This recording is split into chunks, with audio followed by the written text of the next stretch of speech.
我为侯府操劳数10年，我做夫君高中，官运通达，却没想到我的夫君却和我的妹妹滚到了一张床上。把门给我撞开！是。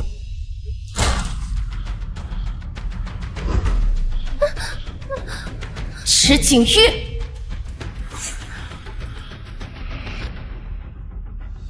池景玉，你不知廉耻！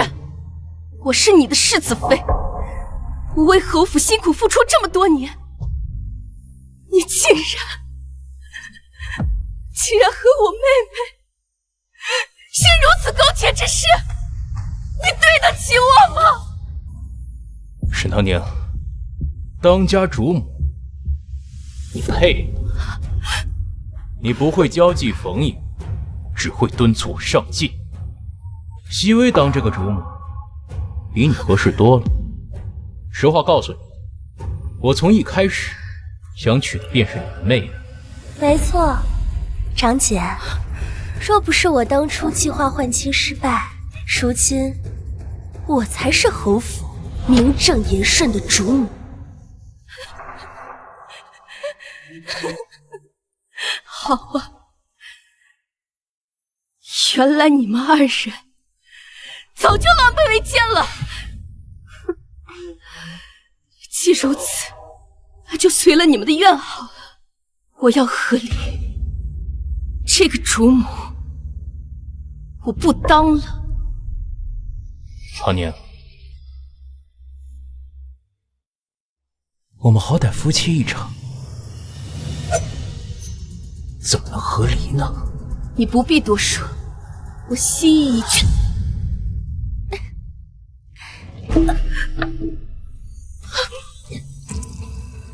我堂堂侯府世子，怎能背上这苟且和离的骂名呢？只要你死了，所有的一切不就结束了吗？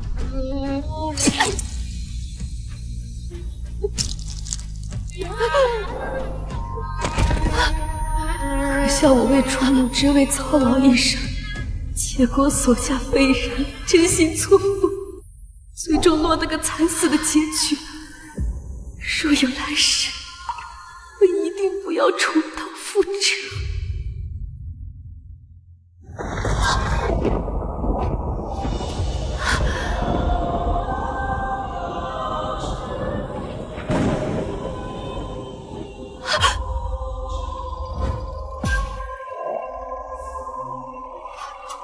我没死，我还活着。喜福，这是成妻那日，你重生了。小姐，你怎么了？熹微小姐吩咐过，今晚一定不能让她离开这个房间。 沈唐宁，当家主母，你配？你不会交际逢迎，只会敦促我上进。熹微来当这个主母，也比你好得多。池景玉，若不是我日夜督促你考取公母，你怎会风光高中，家宅安宁？既然你想娶我那个无能的庶妹，那我便成全。我倒要看看没了我。 你能过得有多风光？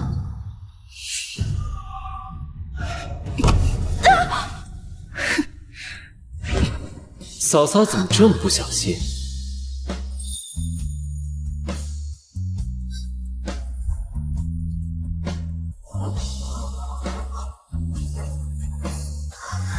这是迟宴。嫂嫂，抱着我，还舒服吗？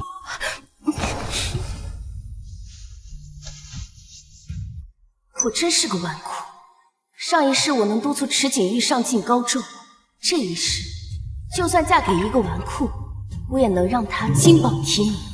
才帮了沈大小姐就翻脸不认人了，还真是让人伤心啊！明明是你先走错屋子的。废什么话！我要去老夫人的房间，带路。哎，慢点儿。什么？姐夫和小姨子睡在一起了？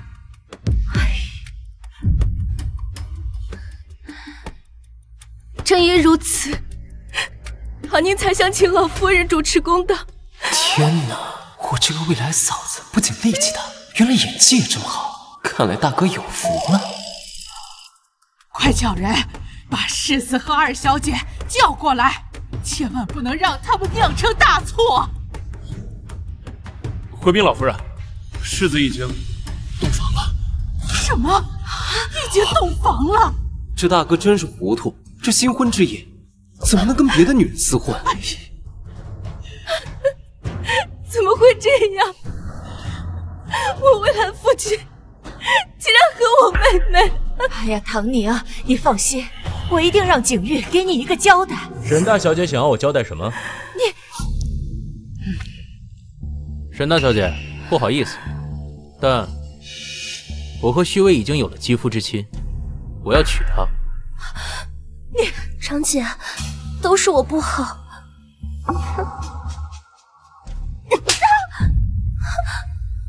什么？这一巴掌上辈子就该打。徐伟，你没事吧？沈唐宁，你疯了！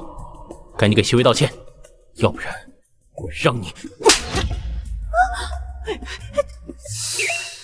这巴掌要是打在我的脸上，得有多疼！还好不是我夫人。祖母，你看到了吗？他连孙儿都敢打，孙儿是绝对不会允许如此嚣张跋扈的人成为我侯府未来的当家主母。世子不必为难，我也没说今天要嫁给你，我要嫁的人是二公子迟燕。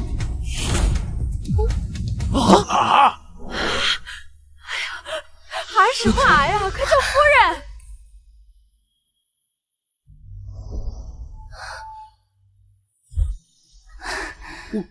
我也没同意啊。你同不同意重要吗？哎，唐宁啊，等结婚以后，这小子要是不听话，我帮你揍他。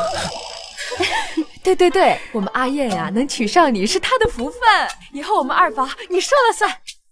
来，把这镯子戴上，以后呀，你就是阿燕唯一的正妻。啊！看个戏竟然还白捡了个媳妇儿。多谢父亲母亲。沈唐宁因为一时之气嫁给我这个纨绔，万一以后后悔了，不会抛弃我吗？从当家主母变成纨绔夫人，有什么可开心的？沈唐宁，你这辈子算是完了。不劳妹妹费心，迟燕已经答应我了，从今日起，她会奋苦读书，并且在今年秋闱中取得前3甲。啊？有这事吗？夫君说是吧？我什么时候说了？姐姐，你怕是对迟二公子不太了解吧？他生性爱玩，最讨厌读书了。我的夫君如何，我自己会看，不必由外人评论。原来结了婚有人护着，是这种感觉。二弟，你若不想读，便可以不读，大家也都了解你。当然，大哥也绝不允许任何人逼迫你做你不想做的事。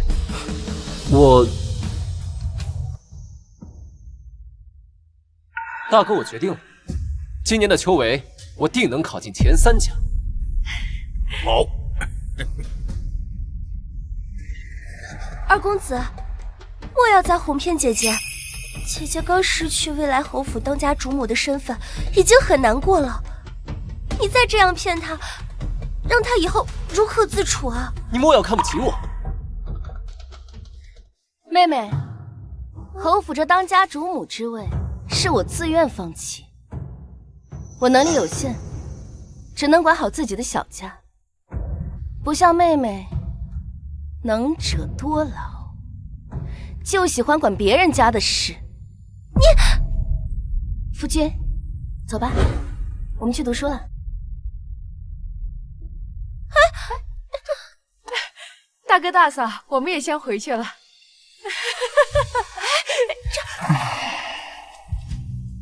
时候不早了，我们也告退了。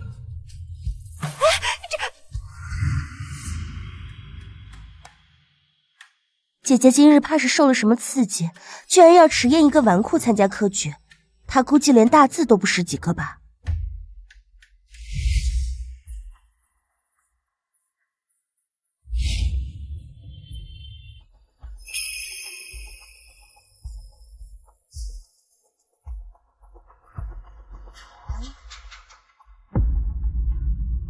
哇，这诗居然写得这么好！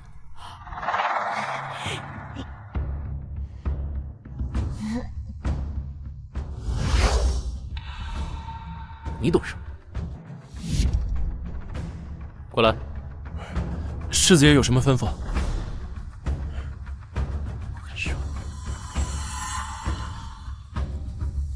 奴才遵命。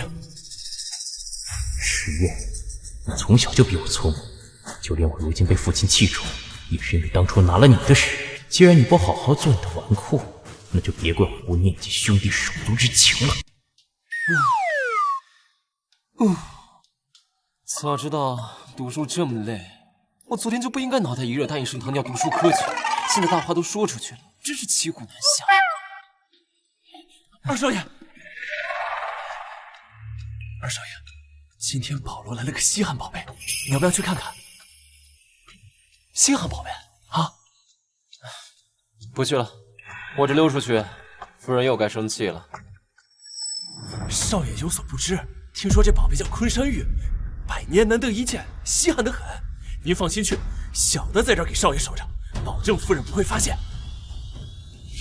那还等什么？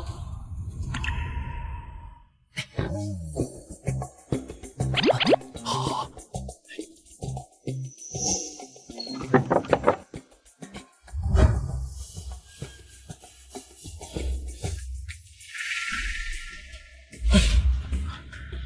少爷呢？二少爷他支吾什么？有话直说。怎么，我二房主母的身份还命令不了你呢？哎，二少爷听说保罗有昆山玉，过去瞧稀罕了。什么？前世迟燕就是被算计，和三皇子抢夺昆山玉，结果惹怒了皇家，没能活过25岁。不行，我得去救他。迟燕，我听说这个昆山玉可是千年难遇的神玉，我今天特地带你过来一饱眼福，你可别说兄弟我不讲义气。这世上当真有这么难得一见的珍品，要是买下来送给夫人，她肯定就不会怪我偷跑出来。掌柜的，还不掀开这红布，让我们一饱眼福啊！哎呀，几位公子，这昆山玉已被人定下，嘿嘿，真不能给你们看。这。谁呀？你好歹是侯府的持家二公子啊，难不成就这么算了？成个亲，不会真成了耙耳朵了吧？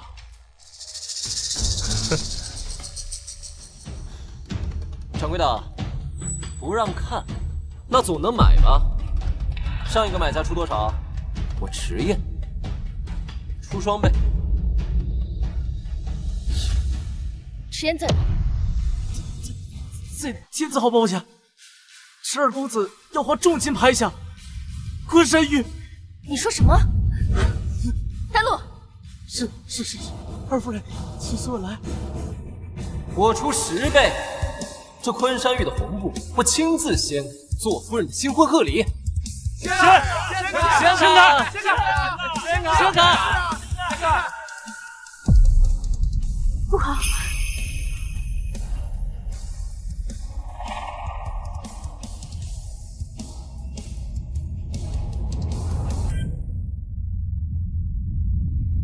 为了一块石头一掷千金，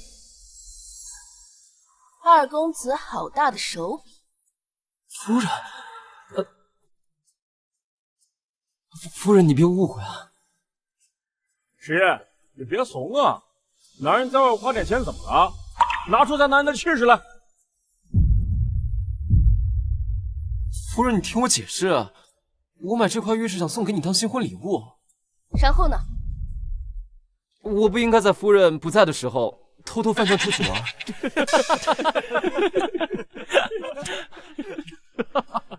那玉呢？还买吗？不买了，不买了。既然不买了，那便随我回府吧。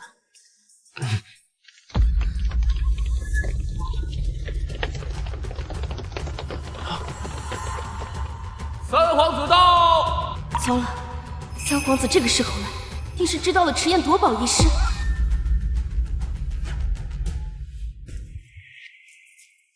给三皇子请安。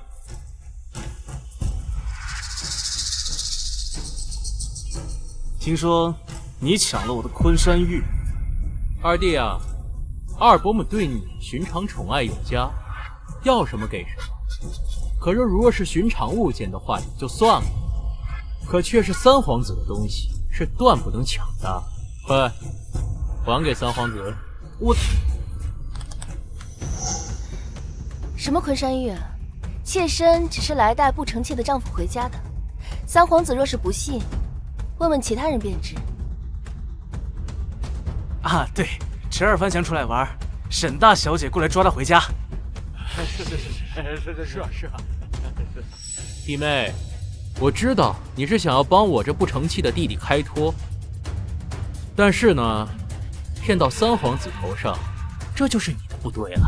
大哥说笑了，我家夫君纨绔是出了名的，不爱玉石，爱美色。不像大哥你，这掌柜的才刚把昆山玉端上来，你就巴巴的过来，不知道的还以为你在等迟燕上钩呢。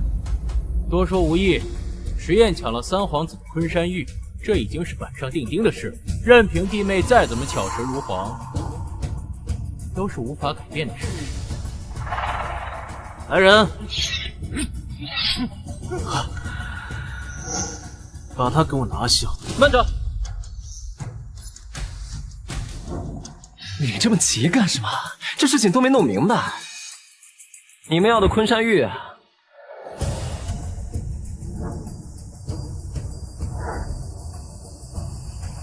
不就在这儿吗？怎么可能？这不可能啊！迟燕怎么没有把昆山玉买走呢？殿下，既然是场误会，那妾身便带着夫君回家了。夫君，走吧。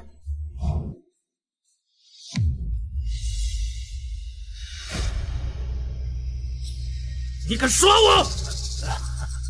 殿下，这我也不知道这是怎么。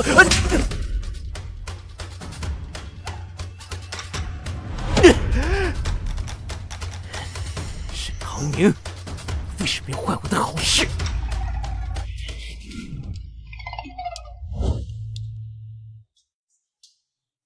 做什么？夫人，别不理我嘛！我知道错了。这会儿倒是知错了。刚才我看夫君在宝楼玩得很是尽兴。没有，夫人，我错了，我一定不会有下一次，你就原谅我。想让我原谅你，也不是不可以，但得答应我一件事情。夫人，你说，无论什么事，我一定做到。无论什么事，一定做到。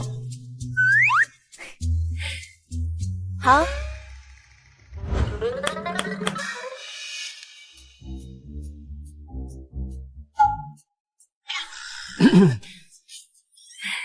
夫人说的不会是读书吧？没错。秋闱前，我要夫君把这些书全部都读。这么多书，怎么看得完啊？怎么，夫君就是不愿意？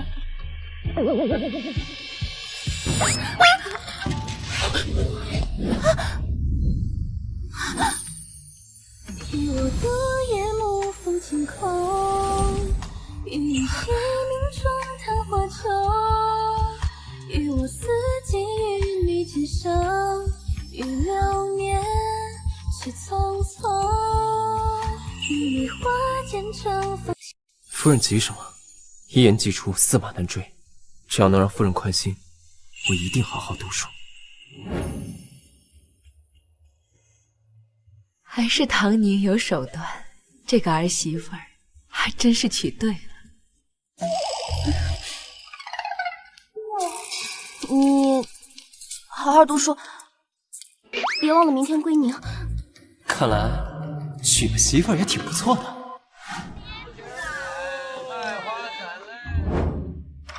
今日归宁，二位贤婿不必拘束。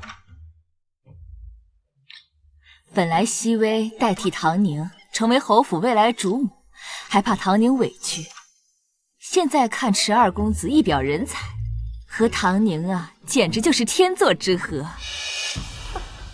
天作之合，我看未必吧。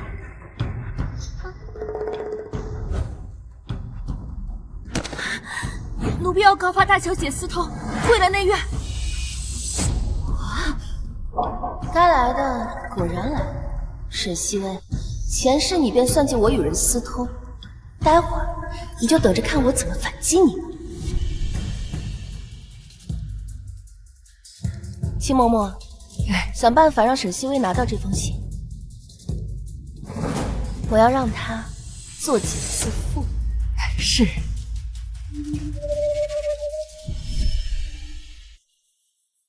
看夫人胸有成竹的样子，应该是早有准备。放肆！今天是什么场合？丫鬟也敢信口雌黄！来人，把他给我拖出去！爹，你这样处置，别人会以为你故意偏袒张姐，倒不如就让这丫鬟把话说清楚，也好不给姐夫留下误会。清者自清，我相信张姐绝对不会做这种事情的。既然妹妹这么说，看来今日这丫鬟是非说不可了。我这也是为了证明长姐的清白呀。熹微说的有理，你说吧。奴婢日日侍奉大小姐，看见大小姐与外男私通，实在不吐不快。这封大小姐亲笔所写的情书就是证据。呈上来。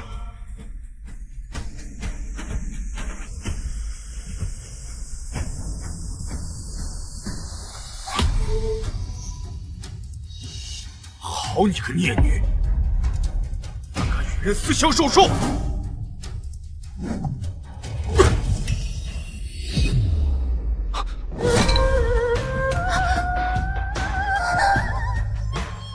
夫人没事。夫君，好烫啊！疼不疼？孽女，你还敢笑？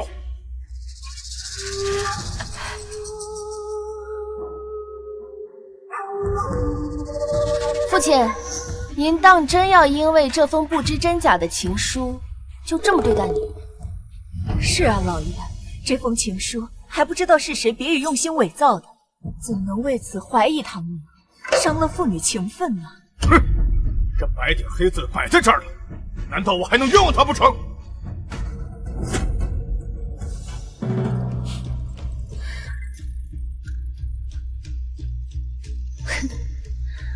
父亲，这封情书并非出自女儿之手，这明明就是你的字迹，难道你还想抵赖？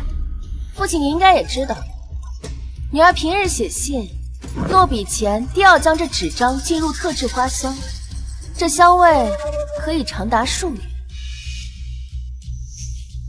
可这一张纸却无半点气味。许是放置时间久了，香味散了。妹妹看都没看过，就知道放置久了。长姐，我就是随口一说，并非疑心你。当然，是妹妹思虑周全，我应该感激你才是。世子博学多才，这墨痕新旧，应该可以辨认。那是当然。你夫君在这儿，需要别人帮忙吗？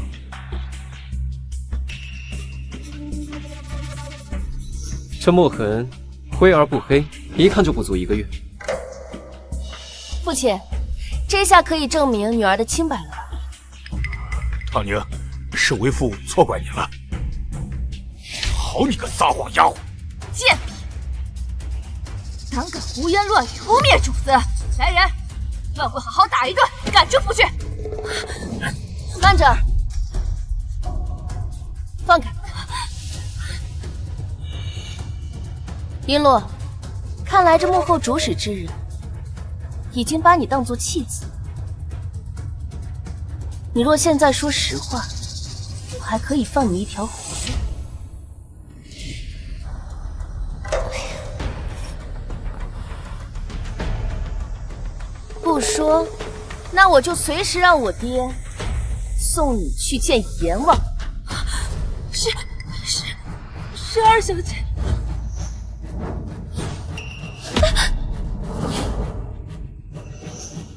一个丫鬟，不清不楚说什么呢？你可是要想清楚再说话呀！是，看来你是不想说。秦嬷嬷，把东西呈上来吧。老爷、夫人，这些首饰都是从璎珞屋子里搜出来的。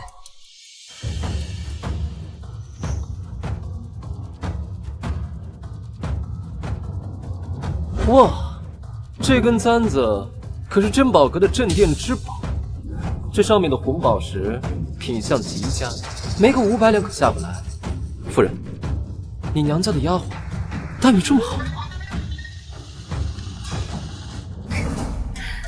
夫君说笑了，这钗子，这丫鬟自然是买不起。不过，我倒是见妹妹簪过，也不知怎么如今就到了这个丫鬟手中。莫不是……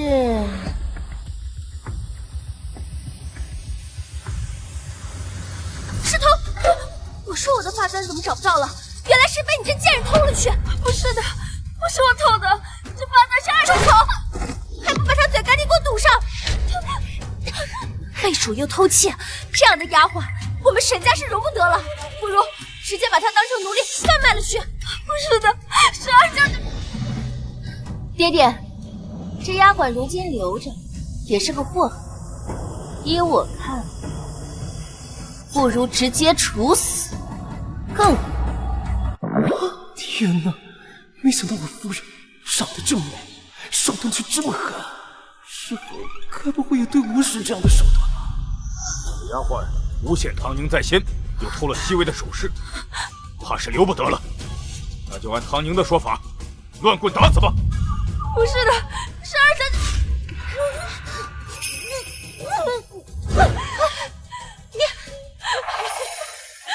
既然我难逃一死，是二小姐，都是二小姐逼迫我再当大小姐的。你竟然用如此肮脏的手段诬陷你长姐，你还真是蛇蝎心肠啊！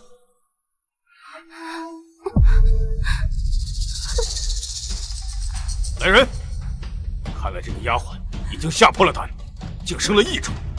来人，把她给我拖出去！走。没想到这沈昌竟是个宠妾灭妻的糊涂蛋，看来唐宁之前肯定没少受委屈。啊，是神府管教下人不善，今日让2位贤婿看笑话。时候不早了，我们移步去用膳吧。还是托岳父的福才能看到如此热闹的场景。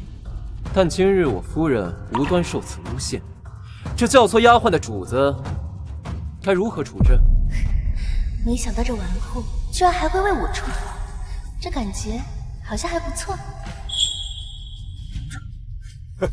这自然是要处置的。爹，你给我闭嘴！大好的日子都被你给毁了。抄3面家法，给我呈上来。还有方姨娘，教育不严，禁足半月。如此，贤婿可满意呀？当然不满意。我夫人受此污蔑，岳父只是让抄3遍家法，当真是仁慈。夫君，父亲，今日这饭我们便不吃了。女儿告辞。夫君，我们走吧。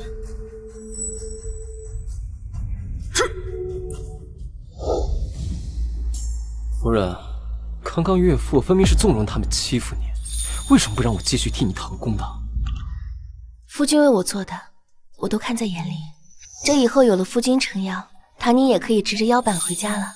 这点你放心，在纨绔里，你夫君也是出了名的，有我在，没人能欺负你。走吧。走。本来我还担心唐宁嫁给这纨绔二公子，日子会过得艰难。今日一见，看来二人是情投意合呀，我也能放心了。姐姐命好，讨婆母和夫婿欢心，不像我，不讨婆母喜欢，每日还要找婆母晨昏定省。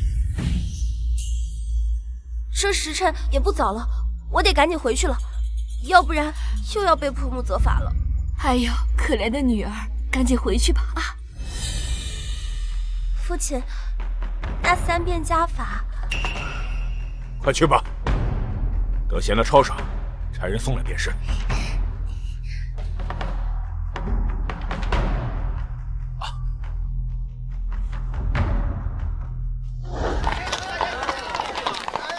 你是不是傻呀？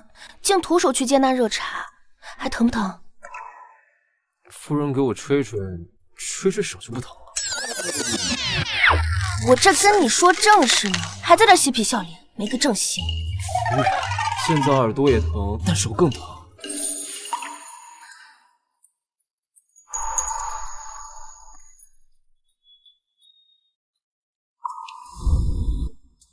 夫人，对不起。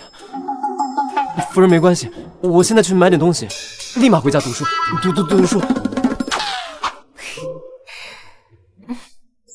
都已经成了亲，这么害羞干嘛？长姐留步。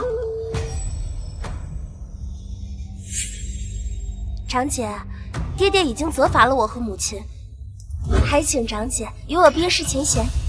毕竟我们可是亲姐妹啊，而且我还有一件事想请教长姐。冰释前嫌。好啊，那我原谅你便是。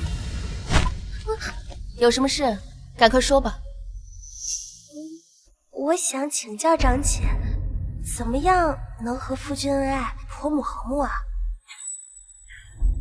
妹妹如今已是世子妃，这哪里是我能评价的事？长姐何必挖苦我？侯夫人看不起我庶女的身份，若是世子再不喜我，他日寻了新的别家嫡女做夫人，长姐不还是要看别人脸色过活？妹妹若真想请教，念在同为姐妹的份上，姐姐便帮你指条明路。长姐请说。妹妹你不妨指望自己肚子争点气，一举得男，为世子诞下长子。若这还是唯一的儿子，那就更好。长姐的话，熹微听不明白。玉珠，我们走。我随便说说的，妹妹随便听听就是。至于采不采纳，不关我的事。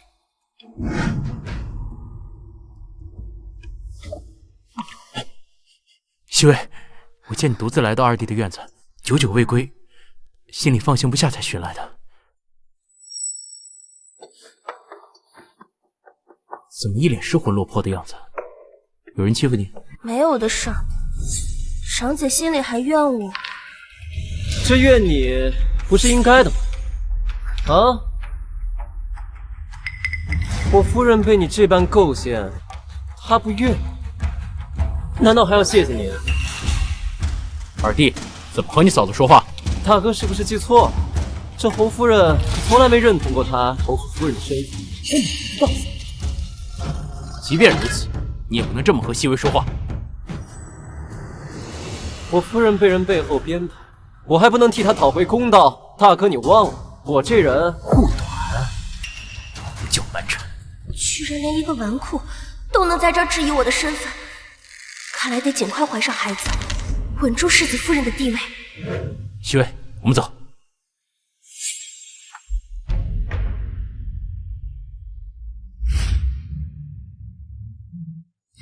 一会儿迟燕回来，就可以直接温书了。夫人，我特意给你买了居酒王，68场比赛，从未败绩。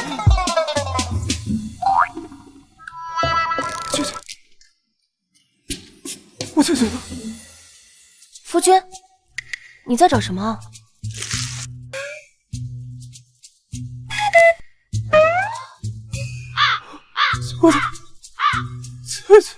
翠翠，我的翠翠，你死得好惨啊！这只翠翠对你来说很重要吗？你随我来。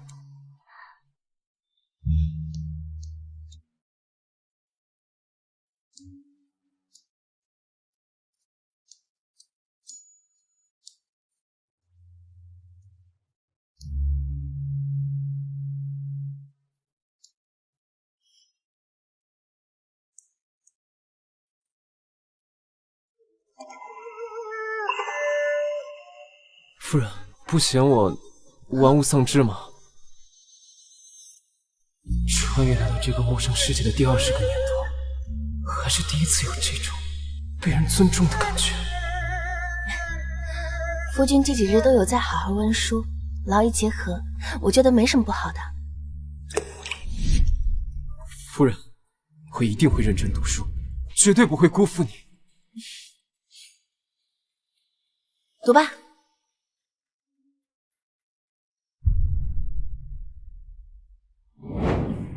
夫人，二小姐，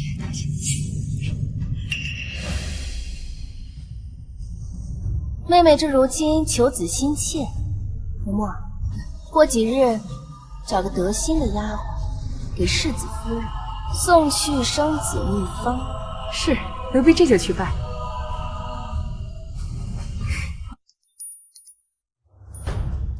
玉珠，生子秘方找到了吗？小姐，还没有消息。那老太婆一直不瞒我庶女身份，这几日更是变本加厉的想为世子寻得高门大户的嫡女，将我取而代之，不能再等下去了。我没听错吧？这才过了多久，夫人就打算给世子再娶一门妻子啊？那还能有假？夫人向来不喜欢沈二小姐。这老太婆竟然打算的这样的好算盘，还不是因为沈二小姐怀不上呢。家有这名门贵族，没有个儿子傍身，怎么能行呢？哎，听说你嫂子上个月终于怀上了，听大夫说还是个儿子。那可不是嘛，多亏了之前的老道士的偏方，我还抄了一份呢。万一之后用得上呢？什么偏方这么广泛？让我看看。侯府的下人便是你们这般，汤汁的时间将主子折根的。主子，奴婢知错了，奴婢再也不敢了。把你们刚刚说的秘方交出来，滚吧！主子您看，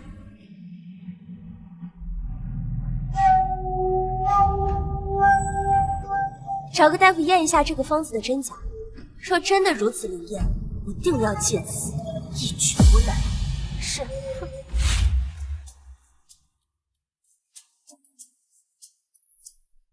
小姐，成了。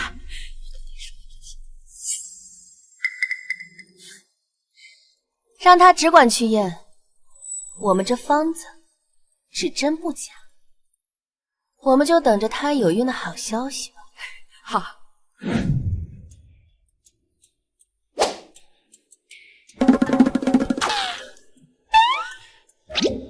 夫人，你刚才说的什么？是什么方子？日后你就知道了。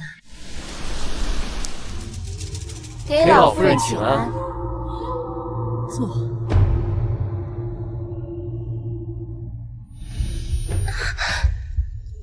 西薇，你这是怎么了？身体不舒服吗？只是近日来时常有些头晕罢了，世子不必担心。看来这偏方确实有效。今日我倒可以助她一臂之力。妹妹这模样，倒是和姨娘怀孕时很像。莫不是？西薇，难道有喜了？西薇不敢断言。哼，刚成亲不足1个月，怎么可能有身孕？身子不爽啊，就在院子里待着，少去外面走动。母亲，西薇近日身体确实欠养，我这才差了府医随行。你若不信，可以派张大夫过来一探便知。不必如此苛责。我怎么苛责他了？你真是猪油蒙了心。张大夫，夫人，去瞧瞧他到底什么毛病。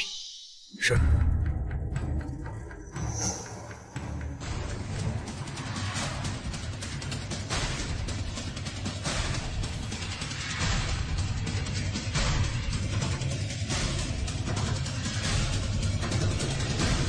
回侯夫人，世子夫人万人总监，我来不利，这是有喜。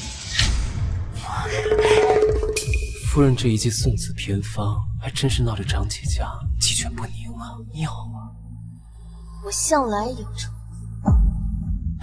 西薇，我们有孩子了，日后你需要好好养着，切莫累着。这孩子留不得。好了好了。沈西薇故意在请安的时候来这么一出，就是想让她怀了身孕的事，在众人眼前过眉目。侯夫人轻易处置她不得，还算是有点脑子。你个糊涂东西，我还没有为你寻得贵门嫡女，区区庶女的孩子怎能当嫡子？娘，你为什么如此针对西薇？夫人，妾身知道你不喜欢我，可孩子是无辜的。祖母，还请您为我们娘俩主持公道啊！西薇，这是做什么？母亲，我知道你生气，但你实在要罚，那就罚我，切莫为难西薇和她腹中的孩子。二妹妹和世子这般伉俪情深，倒是让人心生动容。侯夫人，不如您就成全这二位。对啊，大伯母，这腹中的孩子也是一条生命。好了，她肚子里怀的毕竟是我池家的骨肉，肯定是要留下的。至于其他的事情，以后再说。散了吧。这孩子即便生下来，也休想母凭子贵。这大伯母看来和长嫂成见很深呢。我的事用不着二嘀咕。西薇，你切莫埋怨母亲，她说话向来心直口快。世子放心，西薇不会的。等我生下了这个孩子，一定能坐稳世子妃的宝座。哼，等着瞧吧就。沈西薇用了这个方子后怀孕了的女子，还从未有过平安诞下来。哼，你就好好享受这最后几个月舒坦的日子。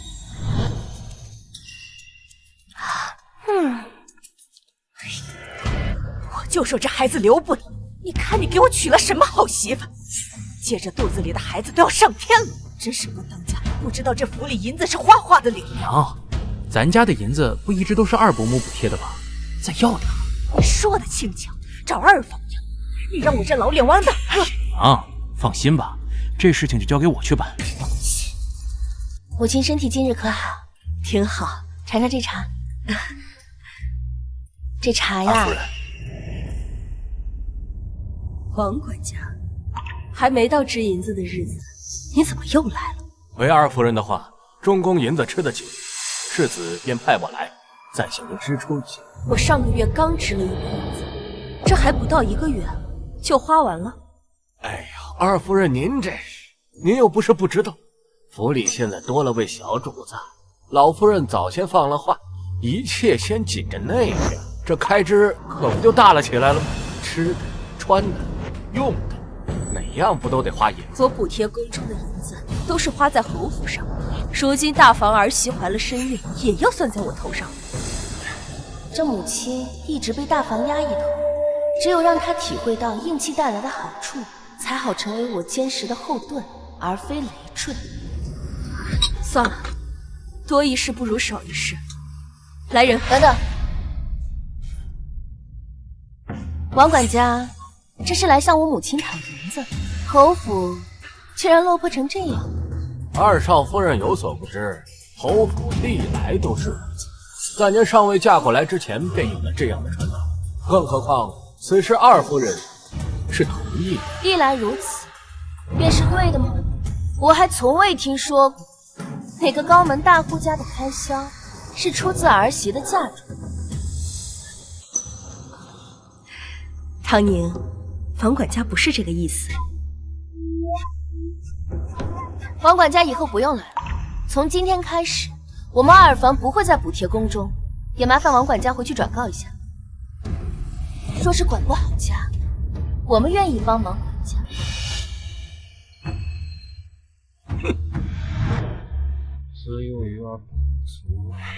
哎，王管家，少夫人在我娘房里吗？我来找她避暑。二少爷您去吧，少夫人在呢。王管家这是怎么了？脸色这么差。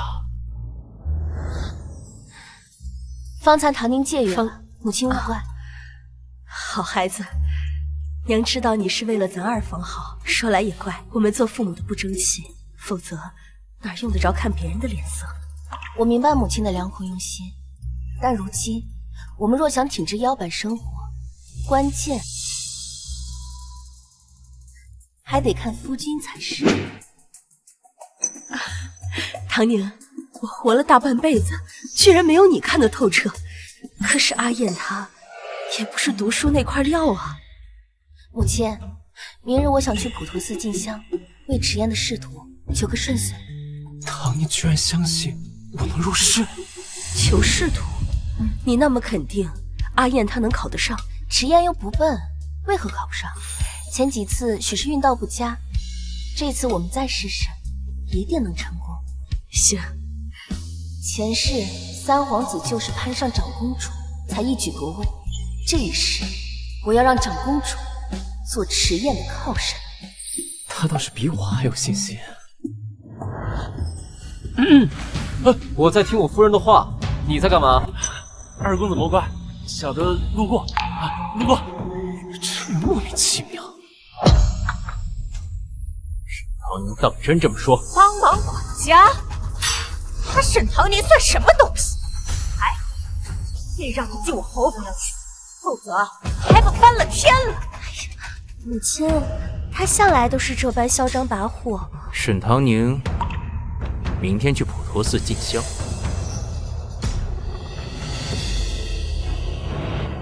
安排几个人给他一份教训。记住，将人掳走以后，切莫伤着，切莫将事情闹大，明白吗？世子放心，肯定给您办得漂漂亮亮。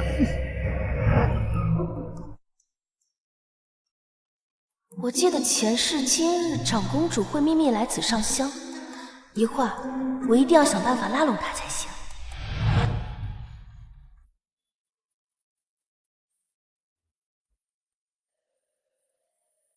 殿下，这边请。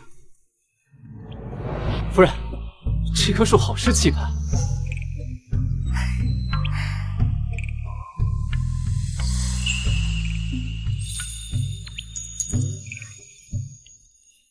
这是姻缘树，此乃许愿树，不止姻缘，还可以求其他的，很灵的。施主要不要试一试？不必了，一棵树怎么能助我美梦成真呢？劳烦为我取一棵吧。稍等，夫人不是不信神佛吗？佛祖面前不可妄言。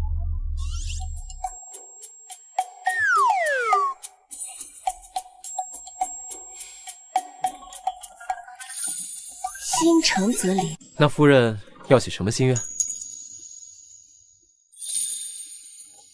愿惦念之人顺遂如愿，愿迟燕长命百岁，岁岁平安。夫人怎么还加上我的名字了？莫不是凑字数？是啊，不然瞧着空落落的，多难看。那夫人不得写上高中之事？夫人最惦记的不就是这事儿？一次许2个愿望，那多贪心啊！万一佛祖不乐意怎么办？夫人放心，高众之事不必求佛祖，我会为夫人实现的。施主，请前往禅房，请。迟燕，你在此处等我，我去就回。好，迟燕就在这等你。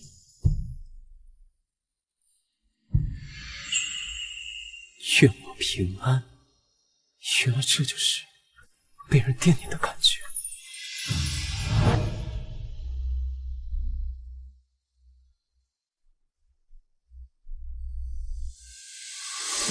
我不信佛，此次前来，只为求个心安。属于我的，我会亲手去争取；复古的，我一定会让他付出代价。今朝隐忍蛰伏，只待他日潜龙在天。沈家女，你好大的胆子，敢在本宫面前耍心！殿下恕罪，传言长公主的性格难以琢磨，今日一见，果真如此。不过为了二房一家的今后，一定要拉拢长公主，帮助太子夺嫡，以免三皇子上位后，池景玉鸡犬升天，对迟燕下手。唐宁此次前来，是为了太子殿下。太子殿下在北疆征战数年，劳苦功高，此次回京，理应加赏封爵。唐宁恳请殿下，如果不站在太子这边，也请不要站在太子殿下的对立面。哦，你的意思是，太子满身功勋，班师回朝，皇上不仅没有赏赐，还将其幽禁半年，是他的对立面。三皇子搞的鬼。殿下聪慧过人，自有决断。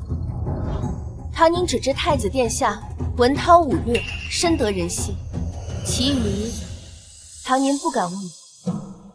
大逆不道的话都让你说遍了，这会儿又说不敢妄言了。本宫喜欢你的演技，女子有此魄力，的确少见。唐宁的荣幸。沈唐宁，你既想让本宫听信于你，帮太子夺嫡，就让本宫瞧瞧你的能耐。去吧。看看我的能耐，难道长公主不愿帮助太子，而是想让我来帮太子夺嫡？总之，如若长公主能帮助太子夺嫡，池景玉失去了三皇子的依仗，便无法对迟燕下手。如若迟燕能够逃过死劫，二房便能得以延续。我也算没有白来一世。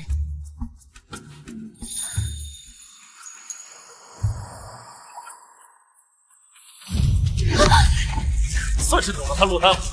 走，走。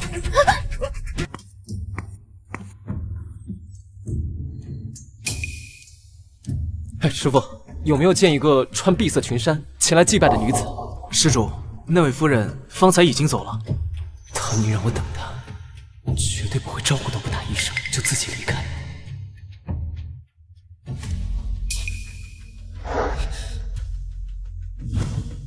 这是唐宁今天佩戴的耳环，莫非他出事了？师傅，这下山的路有几条？2条，一条常走的大路，还有一条隐蔽的小路。隐蔽的小路在何处？那里。多谢。殿下，沈大小姐被绑走了。这丫头还属实挺招人恨。罢了，世间有勇有谋的女子，实属少见。带几个人去寻她，务必要护她周全。是。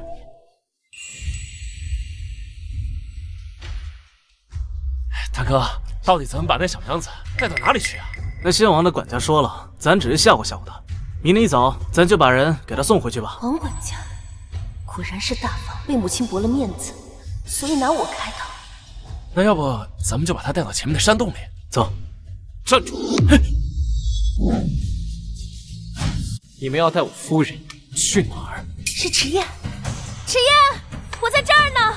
你这傻小子，不会是自己来的吧？夫人放心，我带了帮手。你们是谁？别管闲事，快走开！这可不是闲事，这是家事。拿枪！是。死了！大哥，大人不计小人过，人给你送回去。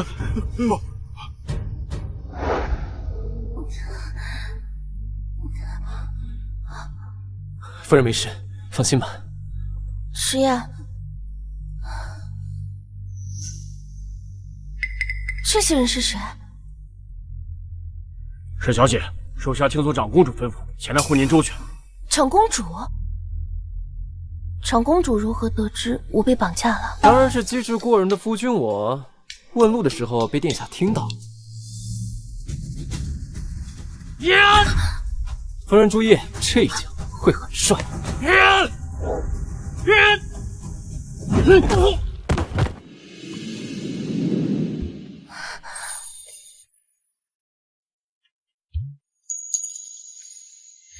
说，谁派你来的？公子饶命，是一个王姓的管家给了我银子。王管家，大哥的人，石景玉派你来的。除了王姓的管家，其他的我一概不知。十二公子，道上规矩，若是出卖买家信息，会被同行唾弃，怕也活不久。那便杀了。杀了？杀人犯法？要想揪出幕后主使是谁，回去问王管家便知。但今日，我要让他们知道，我从来不是任人拿捏的软柿子。诛杀所有小贼！劳烦把这些人送到大理寺，大理寺有决断之后，还请给我一个说法。顺便转告长公主殿下，若想揪出这幕后主使是谁，还请大理寺少卿柳大人才是。沈大小姐放心，走。夫人，夫人不是说没有受伤吗？腰磕了一下，得罪了。自从迟延开始读书，没了那股子懒散味，相貌看着也越发英气了。你看我干嘛？夫君，谢谢你来救我。回家。沈唐宁出门这么久还没回来，事情办得不错，赏你了。多谢世子。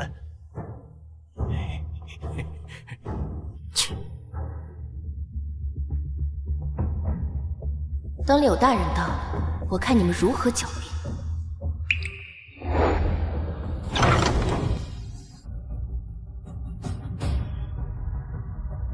哪个不长眼的，闹出这么大动静，作死吗？狗东西，看清楚爷爷是谁。二公子，我是世子的人，你没权利这么对我。你说对，我找的就是你家世子。石燕，好大的派头啊！这又是在打谁的脸啊？是啊，你一个庶出二房的落魄少爷，一点也没学会二夫人寡淡无争的心性。世子莫怪，事急从权，我夫君这也是不得已而为之，否则一会儿大理寺来要人，丢的可就是整个侯府的脸。沈唐宁，你什么意思？关大理寺什么事？今日我同夫君一同去普陀寺进香，中途却遭遇贼人劫道。这贼人指名道姓说要买凶杀人，目标就是我。世子不妨猜猜，这买凶的人是谁？买凶杀人，这简直愚不可及。正是世子的手下，王管家。我只是让你几个混混吓唬一下他，哪来买凶杀人这么一说？这分明是夸大事实。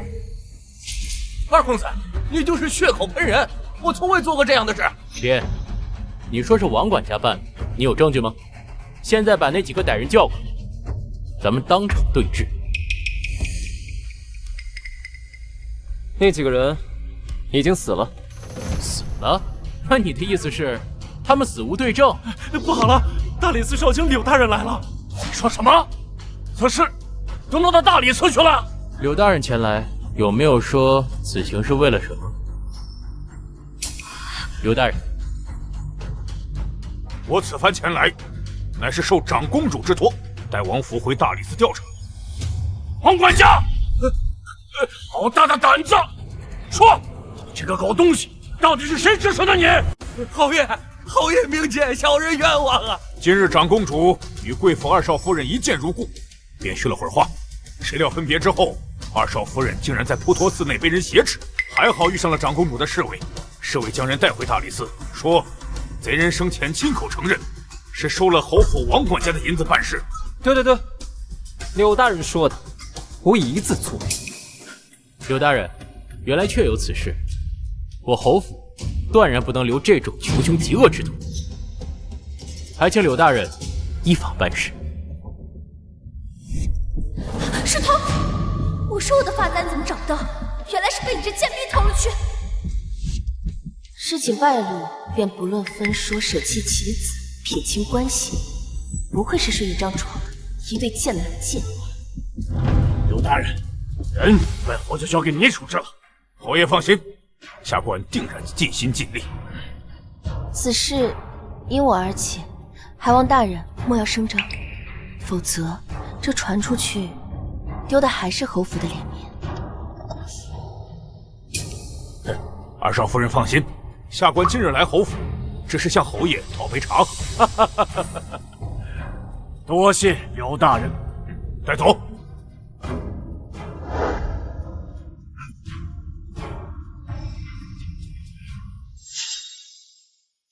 今日之事让你受了委屈，还不忘顾及我侯府的颜面，真是有大局之观呐。唐宁认为侯府应人人如此，唐宁只是做了分内之事罢了。夫人，今日让你受了委屈，这王福是我大哥的人，否则我一定要打他半死，替你出气。你什么意思？我不是跟你说了和我没关系吗？够了！这就是夫人管的家。哎呀，此事妾身真不知情啊！那腿长在王管家身上，妾身总不能时刻盯着他不成啊。夫人管家辛苦了，难免心有余而力不足。不如这样，就此趁此机会，放下肩上的担子，好好歇一歇。唐宁啊，从即日起，二房的管家权就交给你了，以后你们不必受大夫人的制约。此事就这么决定了。侯爷，侯爷！娘，你没事吧？娘，快请大夫！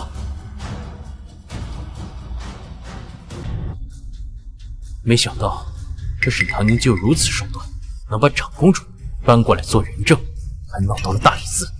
本来世子只是想给他个教训罢了，没想到他心机竟然如此深重，还将事情闹到了大理寺去，反过来夺了母亲的管家权，真是恶毒。不过是一半的管家之权，我倒要看看那几个即将破产的铺子，他沈唐宁该如何管理。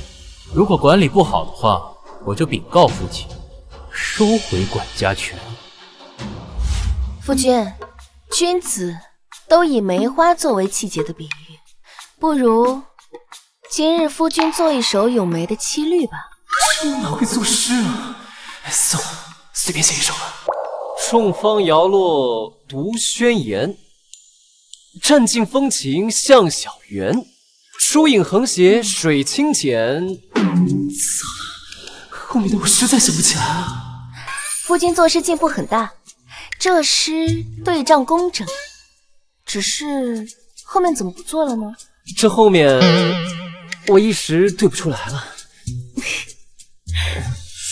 夫人，那个大房给咱们的铺子，你打理的如何？上个月胭脂巷的胭脂铺又亏损，我就琢磨着要不要换给营生，不然老这么亏损下去也不是长久之计。胭脂巷，那就是贩卖胭脂水彩的铺子。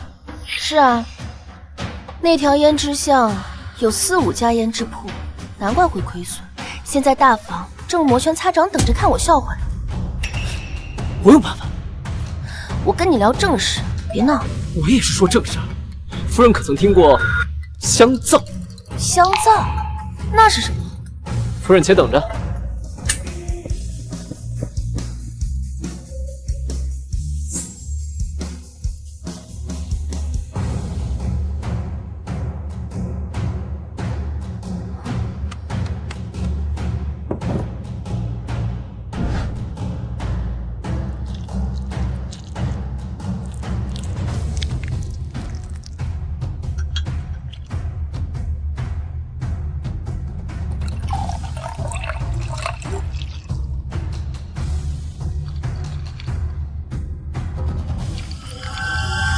做这些事情的他，与平日截然不同啊！这副纨绔子弟的皮囊，究竟藏着什么样的灵魂？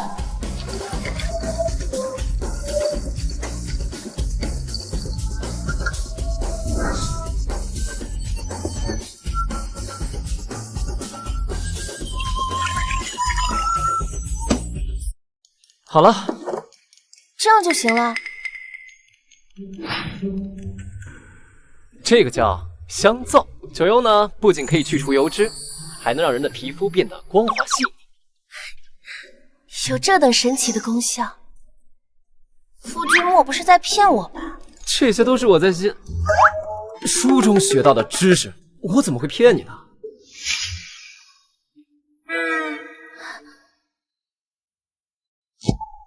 这又是什么？这个叫口脂，是专门做给你的。那夫君为我梳妆吧。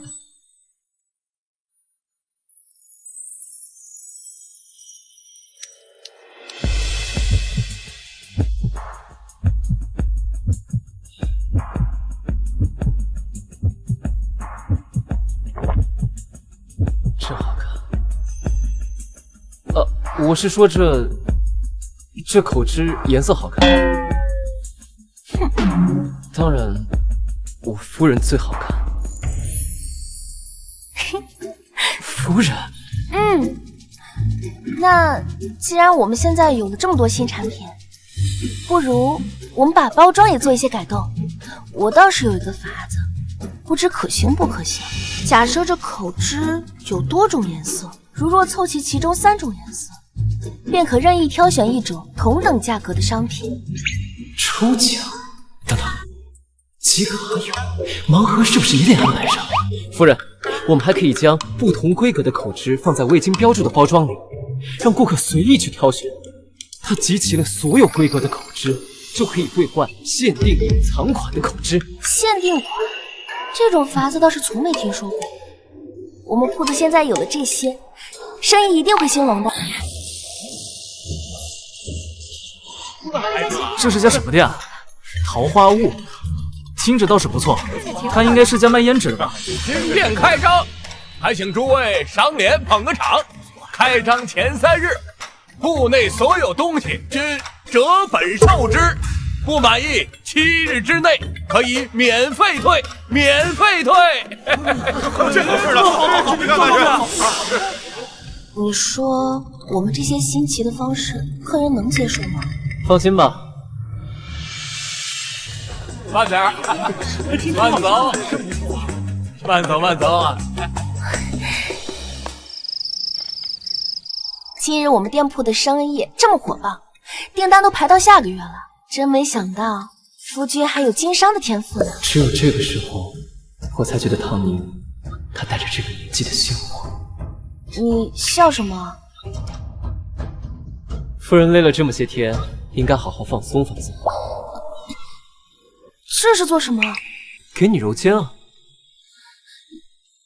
这样的事情用不着麻烦你。麻烦？沈唐宁，你我是夫妻，你总跟我客气什么？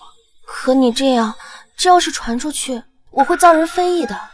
从古至今，只有妻子来伺候夫君，我还从未听说过哪家是夫君伺候妻子的。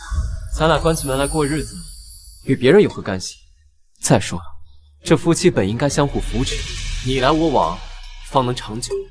若只是一方一味的付出，那再浓的感情也会变淡。你说的对，我真没想到，你能这样想，有这样灵光的脑袋，读书也一定能成。夫人就只想到读书了。这次店铺重新开张，这么漂亮的翻身仗，不应该奖励我一下？奖励？这说起来奖励，我昨日确实是给你买了一件。夫人莫走，你松手，我去给你拿奖励。我要的奖励拿到了。怎么样？二房是不是一个客人都没有？世子爷，二房那边的铺子生意火爆呀，这半个京城的女人都过去了。滚！石燕，你害得我的母亲失去了管家权，又害了我的心腹管家，你抓进了大理寺，我一定要好好的教训你。主人，主人，这是按照您的吩咐收集到的朝臣贪污受贿的证据。娉婷姑娘不仅漂亮，名气又大。多谢主人夸奖。我要你再帮我做最后一件事，我要让石燕这辈子都爬不起来。疏影横斜，水清浅的下一句是，我这高中学的早就忘了，早就还给老师了。疏影横斜，水清浅，想起来了，暗香浮动，月黄昏。再下一句是，少爷，少爷，七公子和唐公子他们找您去酒楼吃饭。不去，我在想诗呢。少爷，你已经很久没和唐公子他们出门了，朋友不联系，感情就淡了。再说，少夫人整日操劳那么辛苦，你就不打算买点什么犒劳她吗？你说的对啊，她为我付出这么多，我是得表示表示。夫人，我出去一趟，去就回，回来给你惊喜。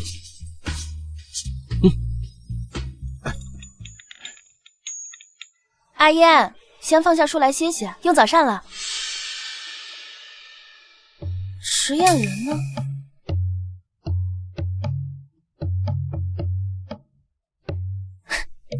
惊喜，还是小孩子心性。疏影横斜，水清浅，暗香浮动，月黄昏。好诗啊！也是，阿燕最近读书这么刻苦，进步也很大，是该出去放松放松。少夫人，大事不好了，少爷他被大理寺的人给抓走了。八六，到底发生什么事情了？他们说少爷他杀人了。你说什么？不对，公子没杀娉婷姑娘，人肯定不是他杀的。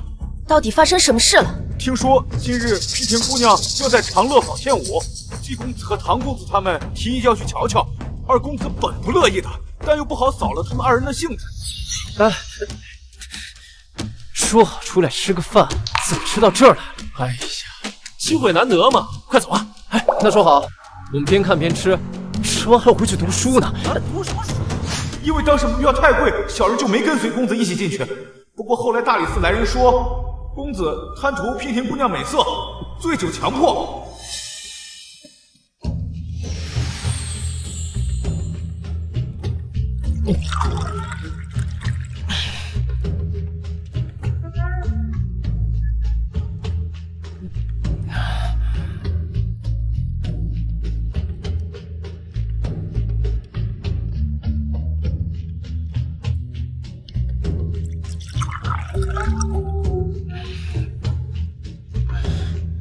美人，给我喝点儿。公子，自重。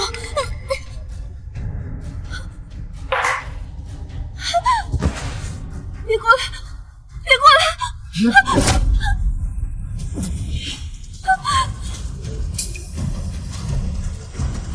过来！别过来！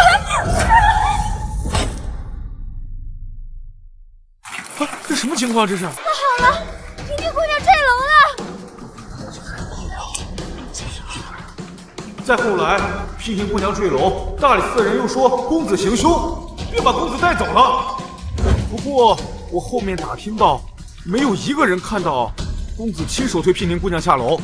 那季无涯和唐旭呢？据说事发的时候，季公子和唐公子并没有和公子在一起。少夫人，你要相信公子啊！且不说他酒量极好，轻易不会喝醉，就算是喝醉了，那也只会抱着只公鸡睡上一宿，绝对不可能干出如此丧心病狂的事啊！你说你家公子酒量极好？对啊，这件事怕是冲着迟燕来的。白了，这件事情先瞒着老爷和夫人，你去准备些御寒的衣物。今夜我去大牢看望公子，这件事我要亲自问个明白。是，小的这就去准备。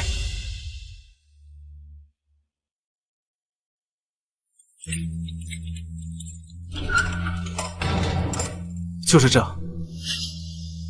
只有1刻钟的时间，还请沈大小姐不要为难属下。多谢。迟燕，夫人，你怎么来了？他们可有对你用刑？没有，夫人，我没杀人，更没做那种事。我相信你，夫君。夫人，你真的信我吗？你与那娉婷姑娘又无冤无仇，你又何苦为难她？夫人告诫我，在外不能惹事，我都一一记得。今日吃酒，我也只是吃了2杯。我知道夫君委屈，可今日时间有限，你要把你知道的全都告诉我，尤其是事发前、事发后，你记得的、不记得的，都要努力回忆。夫人，我感觉我喝醉了。感觉？可你方才不是说你只喝了2杯酒吗？八两说你酒量很好的呀。是啊，但这2杯下肚，感觉脑子昏昏沉沉，总之这种感觉很是不对劲。难道迟延被人下药了？夫人，我真是想不通，我从没见过那什么娉婷姑娘与她无怨无仇，她为什么要自己跳楼陷害我？有些时候你不去招惹别人，别人也会主动来招惹你。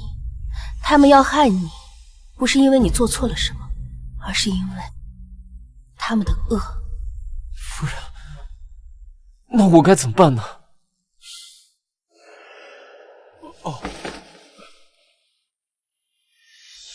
你现在要做的就是好好照顾自己，然后等着我来接你回家。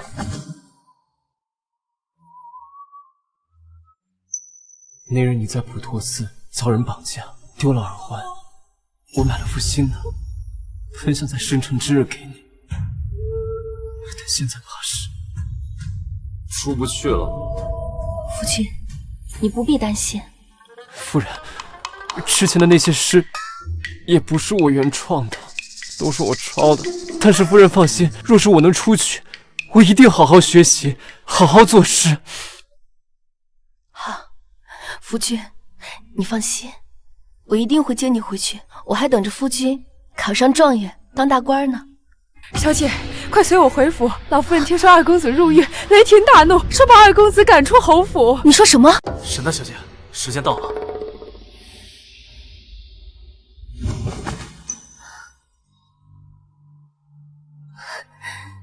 迟延，你好好照顾自己，其他的一切交给我，我一定会带你回家。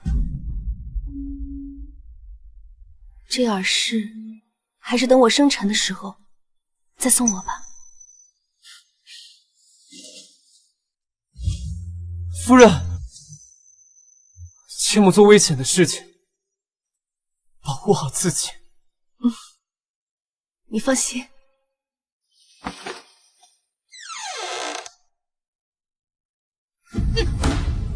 老二家的，这就是你教的好孩子。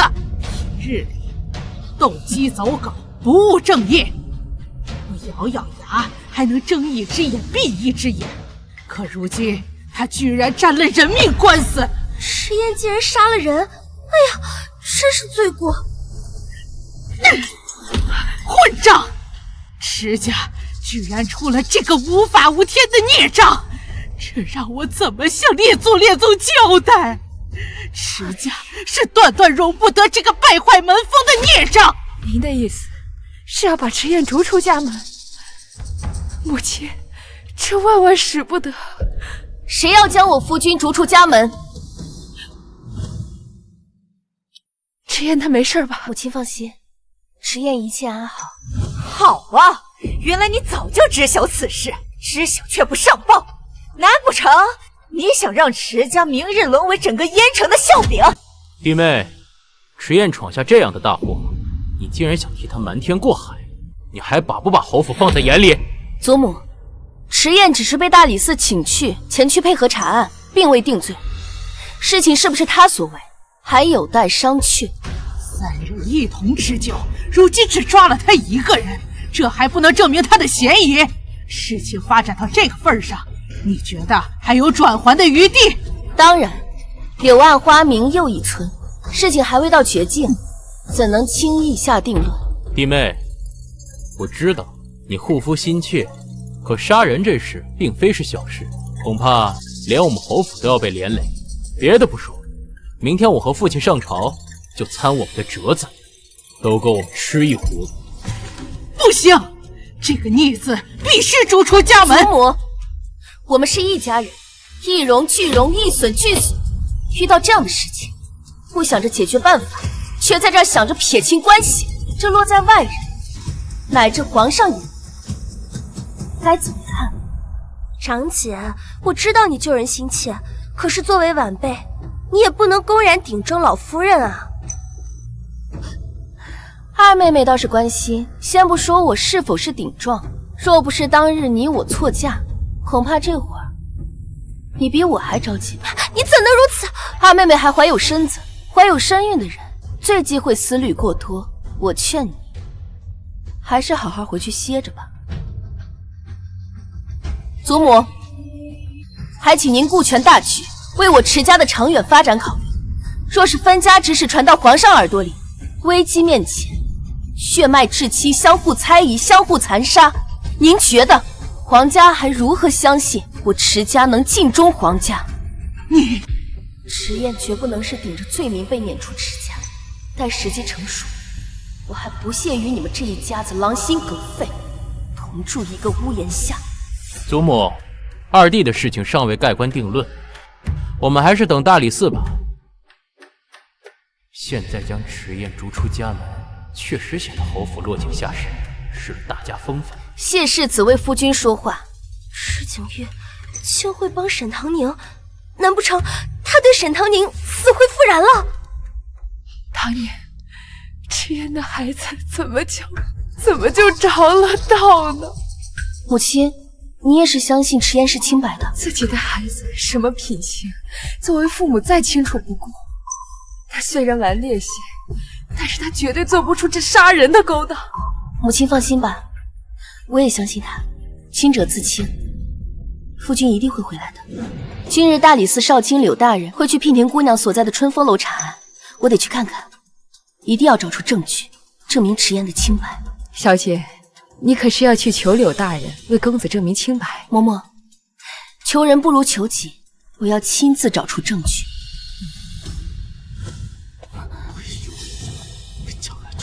我哪能想得到这是和池燕一起吃酒的那2个人。沈太小姐，我们都相信这件事情肯定和池燕没关系。如果当时我们在场就好了，说不定池燕就不会。敢问唐公子，那是去哪儿了？我那时觉得房间里香薰的味道十分刺鼻，就出门醒了醒脑子，没想到会发生这种事情啊！总之，我们难辞其咎。那此事，唐公子可有向大理寺说明？这还没有。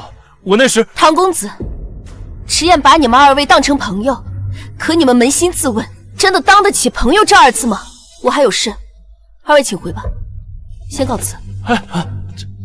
看来嫂夫人还在埋怨我们。生气什么呀？池燕那个玩伴根本比不上世子一根手指。我把世子交代的事情办好了，日后世子定是一帆风顺。池燕，就蹲一辈子大牢了。乖乖来啊！恭喜里面请啊！好久没来了。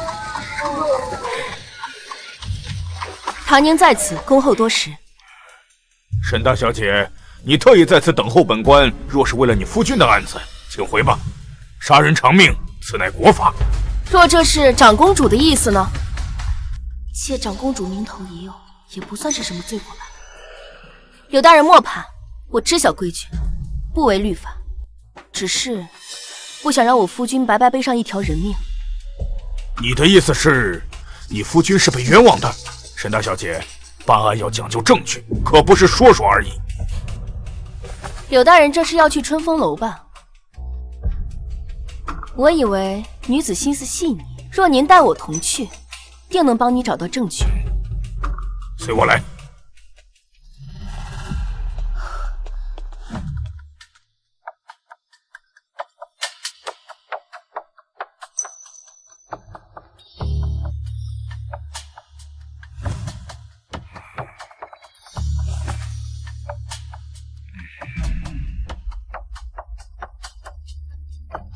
看来这娉婷姑娘钟爱兰花。兰花象征品行高洁，不与世俗同流合污，不少文人雅士喜爱以兰自比。她身处这样的境地，妄想从中获得精神寄托，这并不奇怪。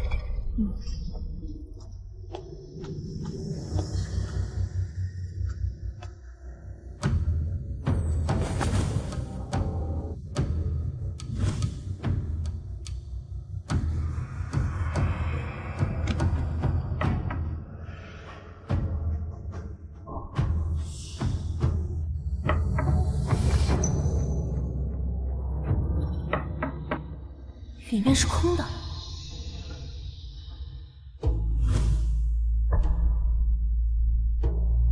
柳大人，你来看看这个。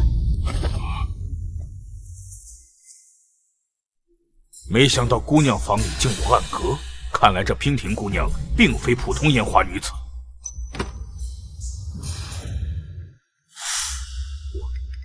这里面均是朝廷命官收受贿赂的记录。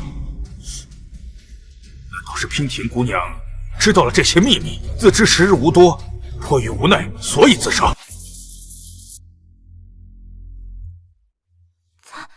参见大人。你就是锦绣，不必紧张。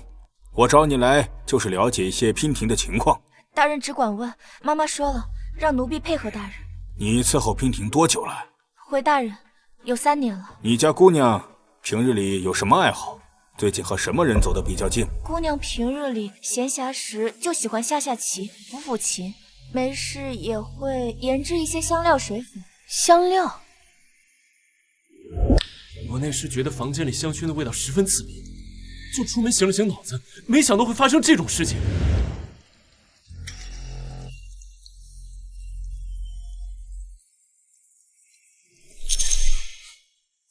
兰香馥郁，味道淡雅而不落俗套，只是这闻久了会让人觉得胸闷。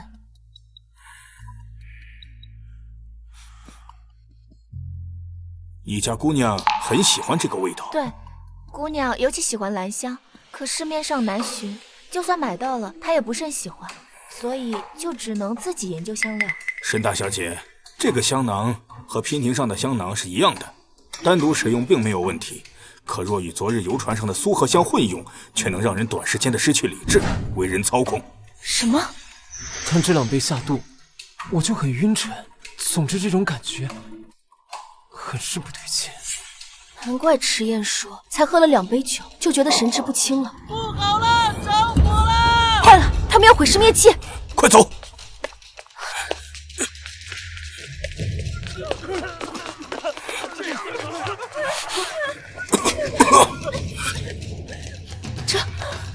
沈小姐，虽然证据被烧毁，但方才我已经看过香囊了。陈二公子确实是中了小人奸计，我给你写份手书，你带他回去吧。多谢大人。还请大人回去向皇上复命的时候，和皇上禀明情况，还我夫君一个清白。好。迟燕，唐宁。迟燕，唐宁，你还好吧？什么人敢夜闯大牢？沈小姐，这是柳大人的手书，能证明迟燕清白。我是来接她回家的。啊！迟燕，我错。夫人，迟燕，我说过了，我会来接你回家。走吧。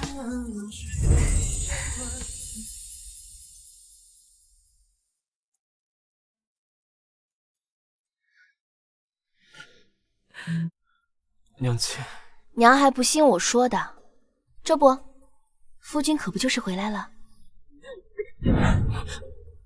臭小子，你可想死娘了！娘亲，夫君且慢。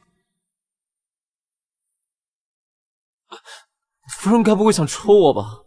我刚从牢狱出来，身子特别虚弱，我可经不起这般打啊，夫人。艾草扫身，驱邪除秽。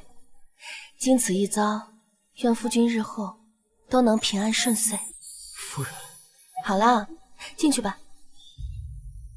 夫人，我听柳大人说，是你陪他去春风楼找到的线索，我才能这么快就被放出来。这2天辛苦你了。我这算不上辛苦，夫君在牢中才是真的吃了些苦头。今日养精蓄锐，明日去给祖母请安，恐怕不会那么轻省。看来这顿打是免不了，我只希望他明日少叨叨几句。夫人，不会因为我入狱一事，大哥将管家之权从你手中夺去吧？此事都因为我贪玩，才闹得如此大阵仗，请祖母责罚。好，这可是你说的。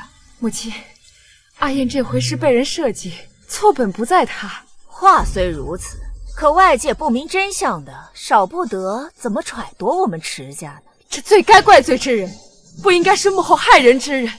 听长嫂这意思，我儿子受了无妄之灾，这反倒成了他的错。弟妹莫要动气，自从燕哥儿媳妇儿上了家，这灾祸便来了。依我看，就是他惹得你们2房家宅不宁。长嫂，你不是指责我儿子，就是怪罪我儿媳。我的孩子轮不着别人说3道4，这掌家之权是大哥下令亲自交给他们，他拿的名正言顺。母亲分了管家之权，终于硬气起来了呀。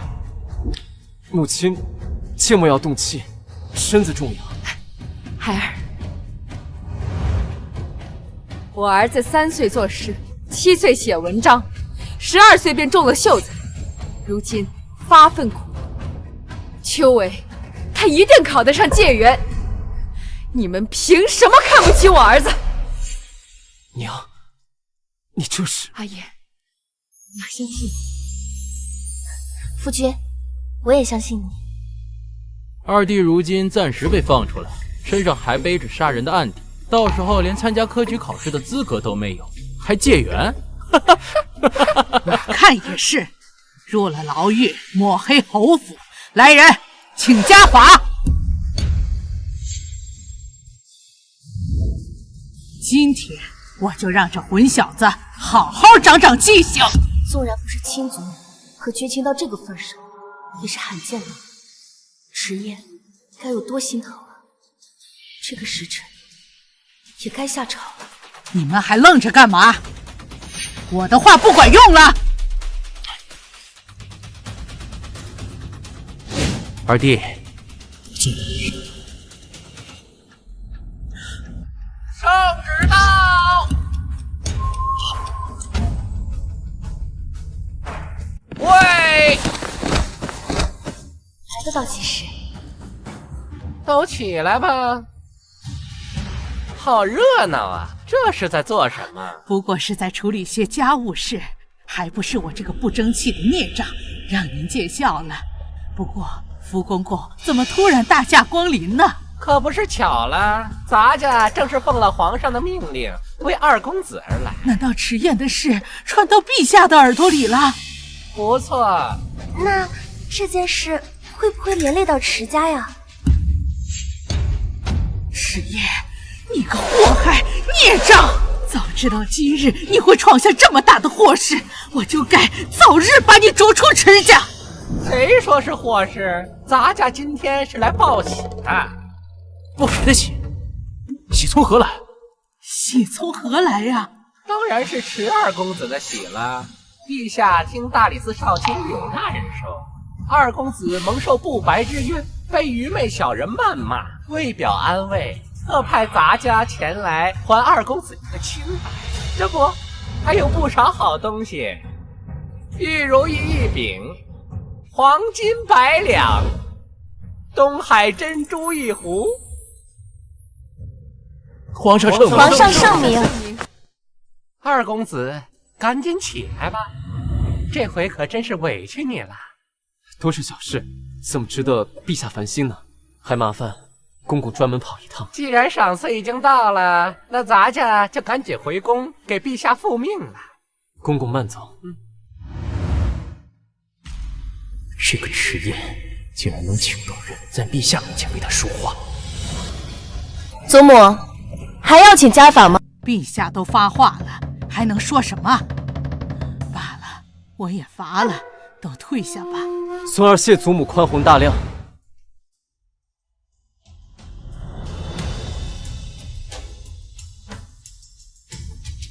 景岳，父亲，这件事情是不是你做的？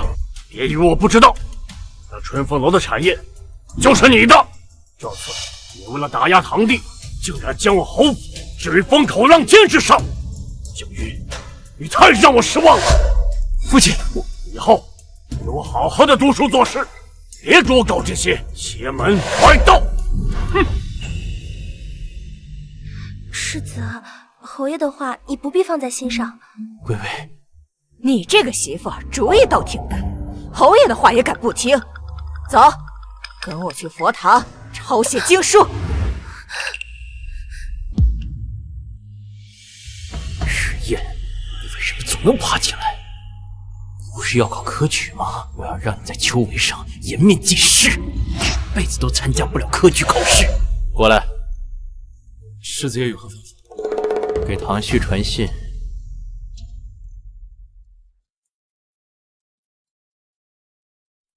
皇帝为何额外关照我？难道也是夫人从中周旋？欠柳大人个人情而已。夫人，我真的越来越崇拜你了。夫君入狱这件事极为蹊跷，夫君有没有怀疑过那2个一同吃酒的好友？看来夫君是心里已经有答案了。夫人，我这个人是不是很差劲？为何我的朋友皆会背叛我？你若问心无愧，那该愧疚的就是他们。他们在害你的时候，可有像你这般有余？夫人，我明白了，我往后一定远离小人。孺子可教也。夫君好好读书，等你金榜题名，便能好好打那些小人的脸。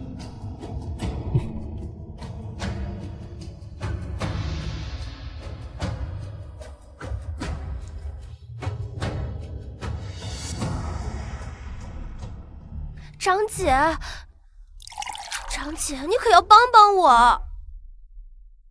怎么了？姐姐告诉我需要怀孕，讨得世子和父母欢心，我做到了。但婆婆总是对我不满，今日罚我抄写完佛经之后，更是不顾我的反对，给世子抬了一个通房丫鬟。我就想请教姐姐，到底怎么样才能让婆婆服服帖帖的呢？我怎么能让婆婆服服帖帖呢？妹妹如今怀着孕，养好身子才行。毕竟这人吃五谷杂粮，怎么能不生病呢？如若当家主母身体不好，做儿媳的就要顶上去。妹妹，你说是还是不是啊？多谢张姐关心。待会儿我还要向婆婆请安，妹妹就先告退了。秋闱在即，让熹微婆媳2个祛痘。分出闲心来，给迟延科举使绊子。哎呀，最近总觉得胸闷气短，身子不爽。可是府上有什么事情发生了？想来是近日天气冷了，母亲注意保暖，莫要着了风寒。儿媳妇听说过几日二弟弟要去参加科举，也不知这次结果会如何。我就知道是这小子克我，装模作样读了几天书，想着自己能考上举人，连我们家景玉提鞋都不配。科考的事情哪有那么简单？母亲啊，莫要气坏了身子。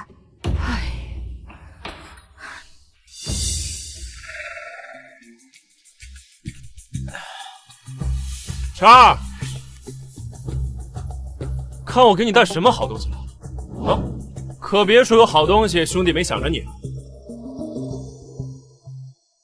好东西，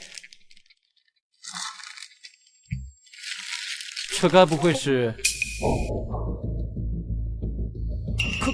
科举考题？我哪有本事拿到科举的考题啊？这是国子监一位先生押的考题，坊间不少学子争相高价购买呢。你该不会真相信了？这就是假借科举之名，招摇撞骗，骗取钱财罢了。这要真能被他押中，不真有人浑水摸鱼，故意泄露考题吗？说真是能押得中呢，那就等着坐大牢吧。师兄，你又说笑了。好了，我会看的，你快走吧，别过一会儿我夫人来了，又说我没好好读书。那我先走了。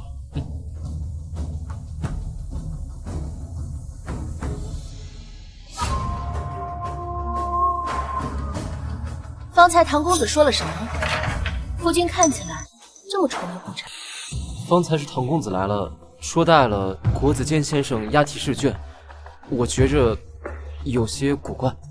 上一世发生了一桩震惊朝野的科举舞弊案，考试前有人泄露考题，高价贩卖给考生，以此牟利。事情败露后，涉案的考生一概取消科举成绩，轻者终身禁考，重者监禁或流放。那夫君可看过那个试卷？瞥了一眼，现在就烧了。以我的实力，不屑于作弊。我相信夫君定能在秋闱中拔得头筹。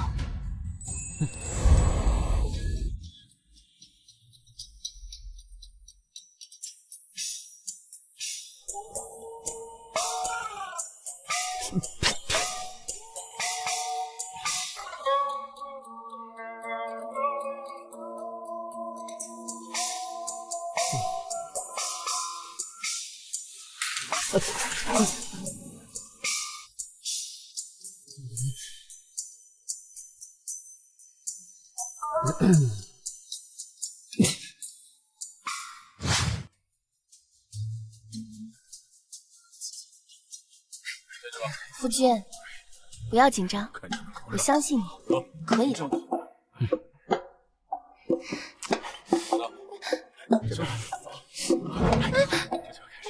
这么多人看着像什么？排队去。二弟，我要是你啊，3次科举考试没过呀，我就不考了。那大哥，你的心理素质不太好。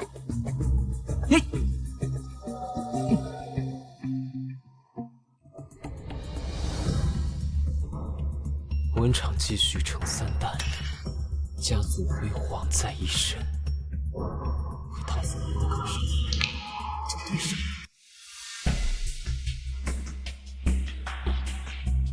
惊讶了，惊讶了，这对了是，我又如何也想不到，那张试卷是我派唐旭送到你手里的。你只要看看那张试卷，哼，你怎么可能不用里面的答题思路呢？只要有用，18之后，你就是跳脚王，也洗不清了。你们2个干什么呢？赶快答题！那份押题卷的答案滴水不漏，用这个时代的死人，我不可能再写出什么新言。既然欧少成鬼可能会判定作弊，那我就来一份惊世骇俗的答案。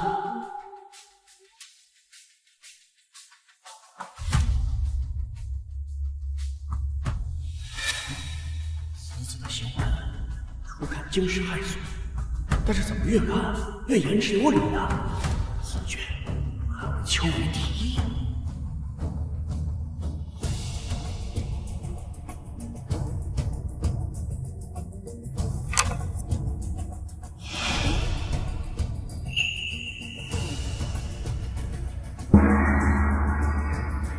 请所有考生离场。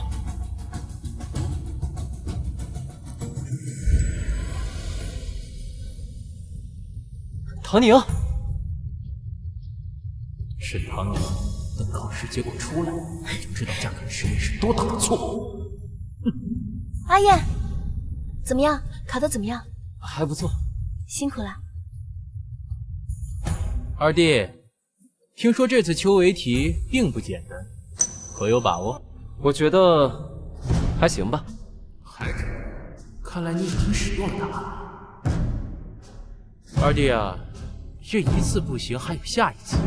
如果还有下一次的话，听说大哥近日得了一门新的通房，恭喜恭喜！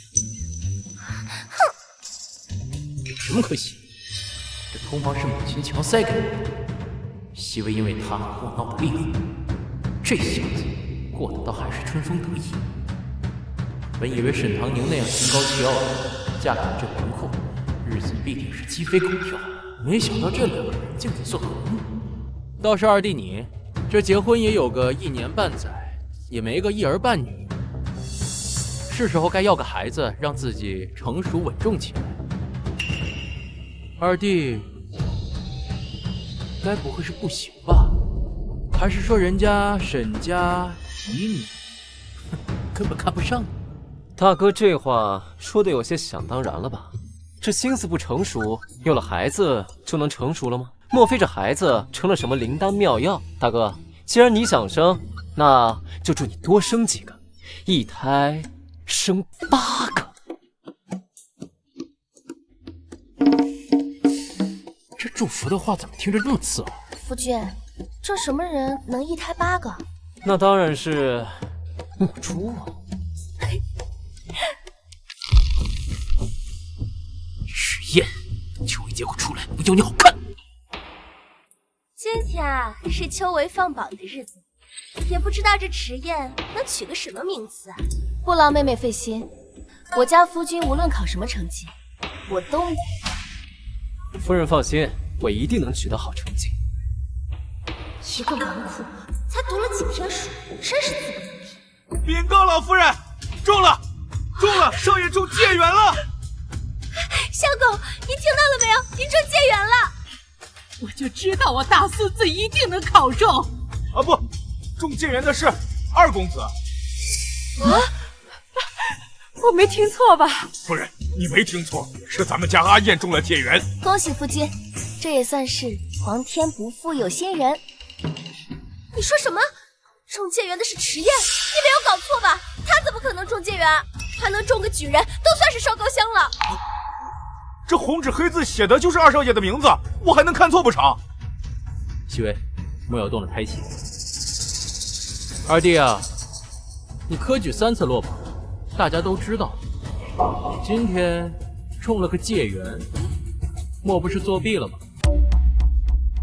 大哥有什么证据能证明我是作弊的？世子，饭可以乱吃，话可不能乱说。作弊与否，出去一查便知。你去看看皇榜。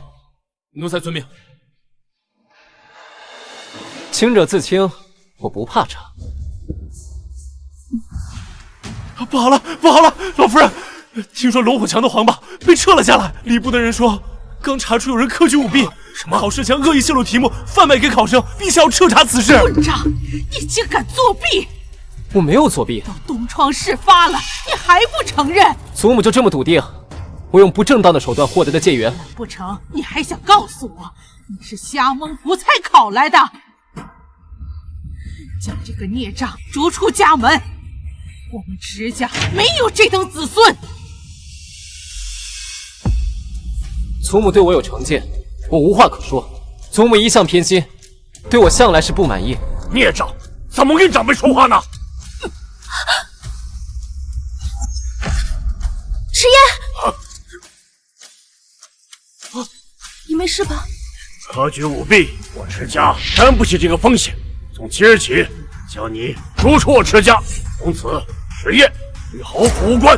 侯爷，既然要将我儿子逐出家门，不如分家好了。分了家，我二房的罪责无论如何也落不到大房头上。不枉我经常在婆婆面前灌输分家的思想，这次终于是硬气起来了。你个毒妇！老太婆我还没死呢，你竟惦记上了分家，竟是何居心？二房，你可要考虑清楚。侯爷，今日你执意要将我儿子逐出家门，不如就将我们一家子都逐出去吧。好，我老婆子今天就随了你的愿，分家现在就分。管家，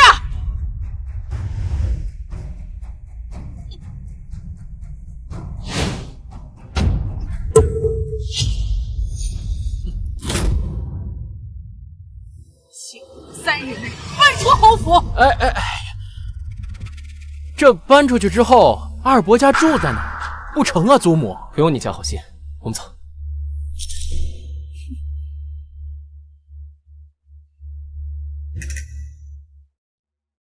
所以夫君方才是故意的？什么故意的？我衣服脏了，我去换一身。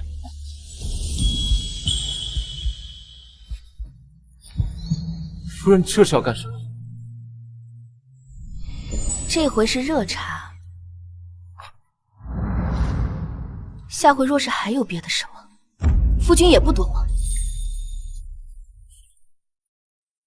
不傻。再说，我不是想分家。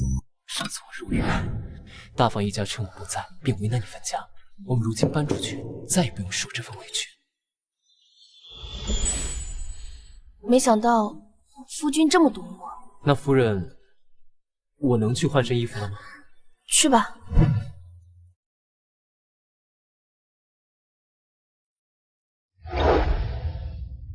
没想到我这夫君这么厉害，一次就中了戒眼，这么有本事，上一世为什么没有展露？夫君，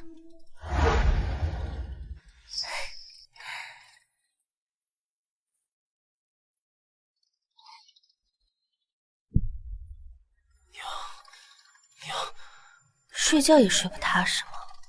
娘，我不成了，我不考试了，我再也不考了。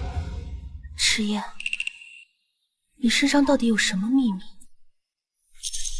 娘，唐宁，你来的正好，要分家了，我正在看新宅子呢，你快来瞧瞧，这个宅子如何？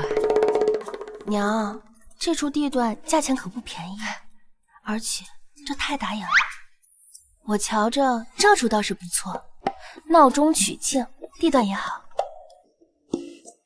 成，那就先定下了。来人，就定这处宅子了，拿下去吧。哎，唐宁啊，真是委屈你了。嫁给我们没权没势的二房就算了，现在还要离开侯府。娘，我不委屈的。哎，其实阿燕小时候与现在完全不同，她从小就懂分寸，比别的小孩子强多了，聪明，还中了秀才。直到12岁那一年，难道迟燕变成纨绔真的有什么隐情？那年我突然病重，以为自己快不行了，我就拉着阿燕的手，嘱咐她。我说你要好好读书，可是她却一反常态，怎么都不肯答应。自那以后，她学什么都学不会。唉，可能是我把她逼得太紧了。母亲突然病重，之前可有什么征兆？大夫怎么说？大夫说，我早年劳累过度，身子亏损的厉害。池母的身子瞧着极其健康，哪里像亏损的样子？突然重病不起，不像是生病，更像是中毒。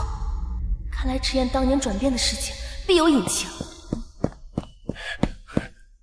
二夫人，老夫人请到族老主持分家仪式，让您过去呢。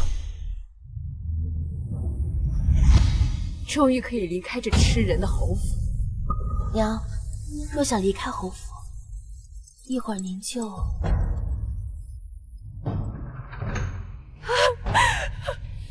母亲大人，请三思呀！这个时候分家，燕儿的处境岂不是越发的艰难？如果我们离开了侯府，我们的处境该如何是好啊？祖母，分家的时候能不能以后再议啊？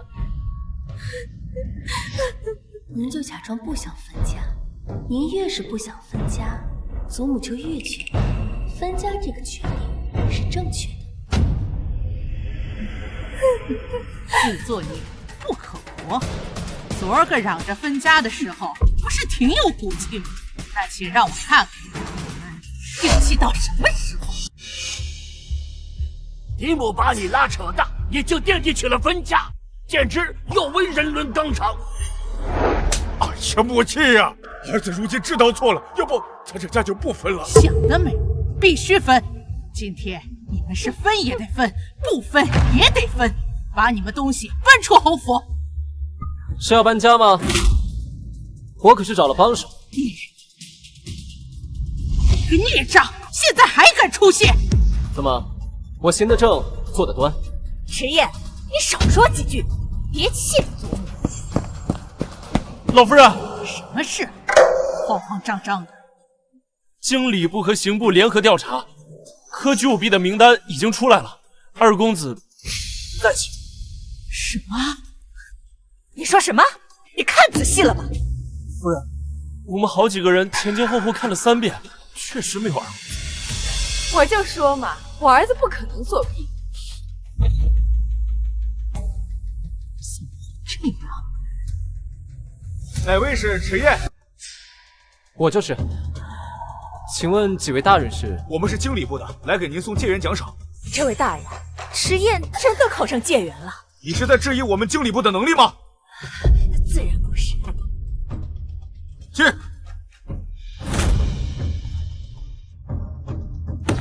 这么多赏赐，我就说嘛，我家迟燕有出息。来人，将这赏赐搬到我们新宅子去。连侯府金枝玉叶的，我们可高攀不起。因为迟公子解元一事不服众，所以公子应该重考测问这一章，并且由陛下亲自监考。啊！陛下亲自监考？是的，消息传达完了，我们就先走了。陛下面前作弊，那可是欺君之罪，可是要杀头的。你们二房今日就搬出侯府，免得到时候牵连侯府。夫君，陛下亲自监考，你可有信心？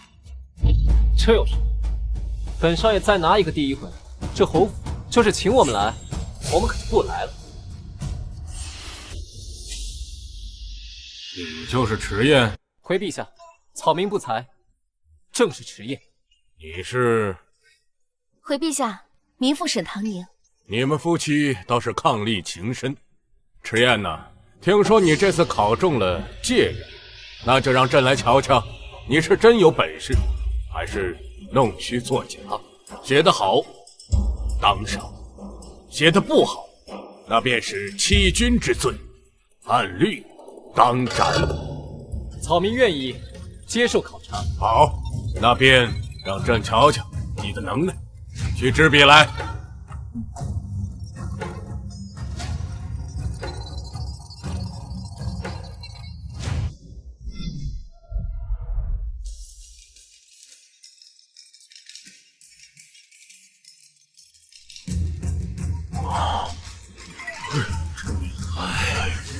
着实不错。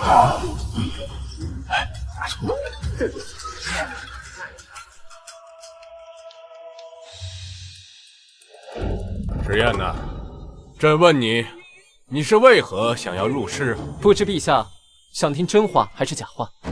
那你先说句假话来，让朕听听。为天地立心，为生民立命，为往生而继绝学，为万世而开太平。没想到池家二公子竟有如此大格局。那真话呢？陛下，这真话不中听，愿陛下恕罪。朕恕你无罪。草民想当大官，这样就可以保护自己的家人不被欺辱。好，好，好，真是初生牛犊不怕虎啊！朕欣赏你这份坦率，多谢陛下夸奖。纸砚，这个戒缘你名正言顺，就是下回殿试，朕不想再看到你这狗爬字。草民回去后定当勤练书法。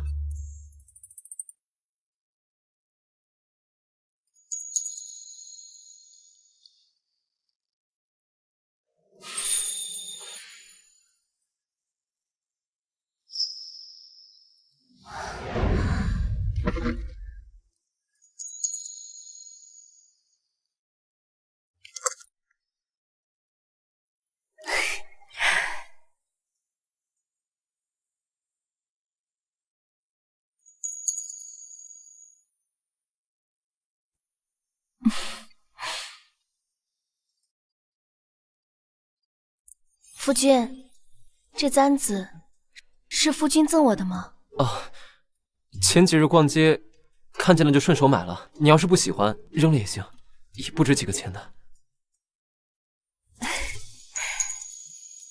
那夫君帮我簪上吧。我这笨手笨脚的，不如你让秦嬷嬷来吧。带簪子又不难，夫君是怕自己做不好？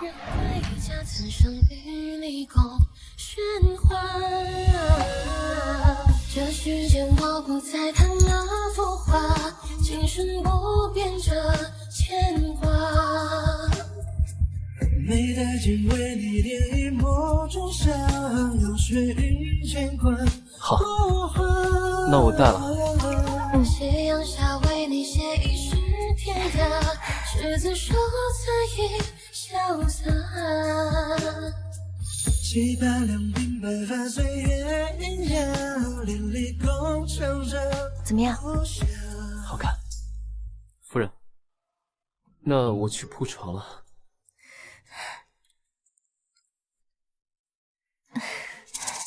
天气日渐寒了，夫君往后不必打地铺了。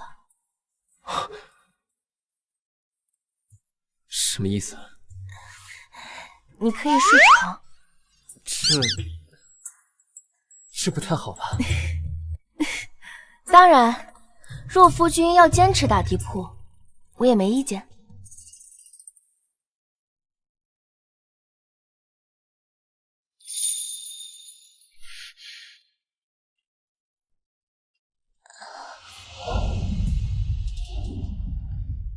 夫君，我后日准备设宴，既是为了庆祝你中举，也是以乔迁之喜的名头，请几桌亲朋好友，为你日后入仕结交些人脉。夫人真是事事都为我着想，我都听你的。都是为了我们家能越来越好。睡觉吧。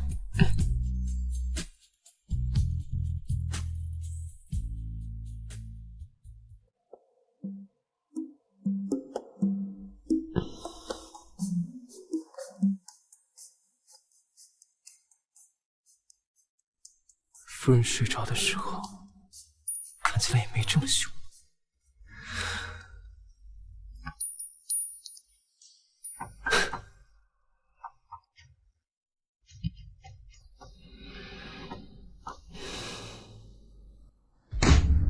送请帖是为何？难道是为了庆祝中举啊？这陛下当真放迟宴回去了，没有责罚他。并未听见二弟受罚的风声。这怎么可能？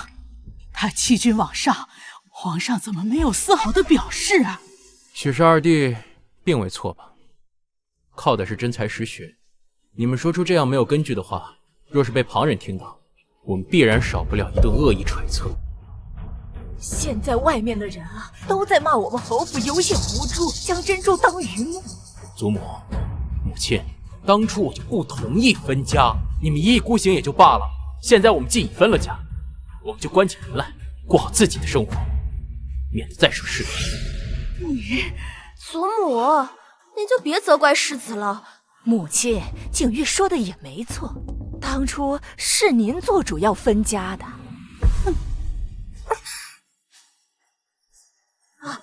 我这就派人将请帖回绝了，就说夫人您琐事缠身，抽不出空闲。是沈唐宁的子，既然母亲不愿意赴宴，那儿子代为前去吧。迟燕与沈唐宁在一起后变得如此意气风发，而我难道当初换妻是错的吗？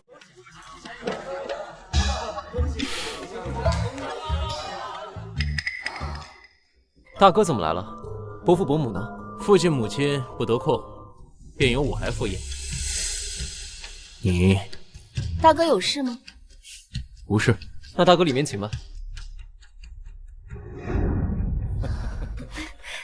刘大人，刘大人，刘大人，上次多亏刘大人帮我证明清白，多谢刘大人。陈二公子和夫人盛情相邀，岂有不应之理？刘大人，客气见。哎，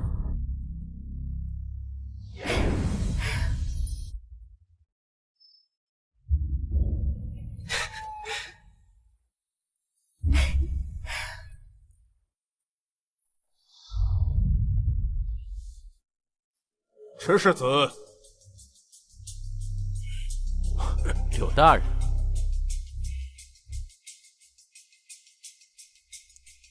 太公没有回头箭，有些事情既然做了决定，便要当断则断，否则给自己徒增烦恼不说，也会给别人带来困扰。至于是觉得我后悔没娶沈唐宁，还是认为我会对沈唐宁死缠烂打？刘大人应该是误会了什么，有些事情并非表面上那么简单。柳大人莫要疑疑，我与沈唐宁的事情需要有一个结束。抓紧点儿。沈唐宁，世子有事，若是要寻进士，我让小厮带你去吧。我是特地来寻你的。你找我做什么？当初换妾一事是我抱歉，你想要什么补偿，只要不过分，我都可以满足。你确定？在我的能力范围之内。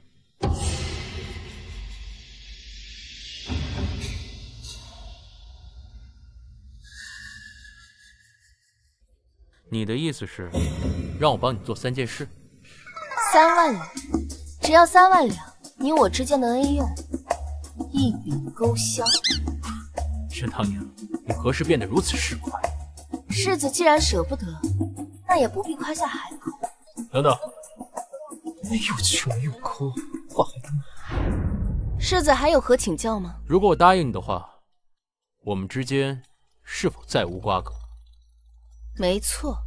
可以，我可以答应你说的事情。不过目前我身上没有那么多银票，等过2天，我会让人送到你这里。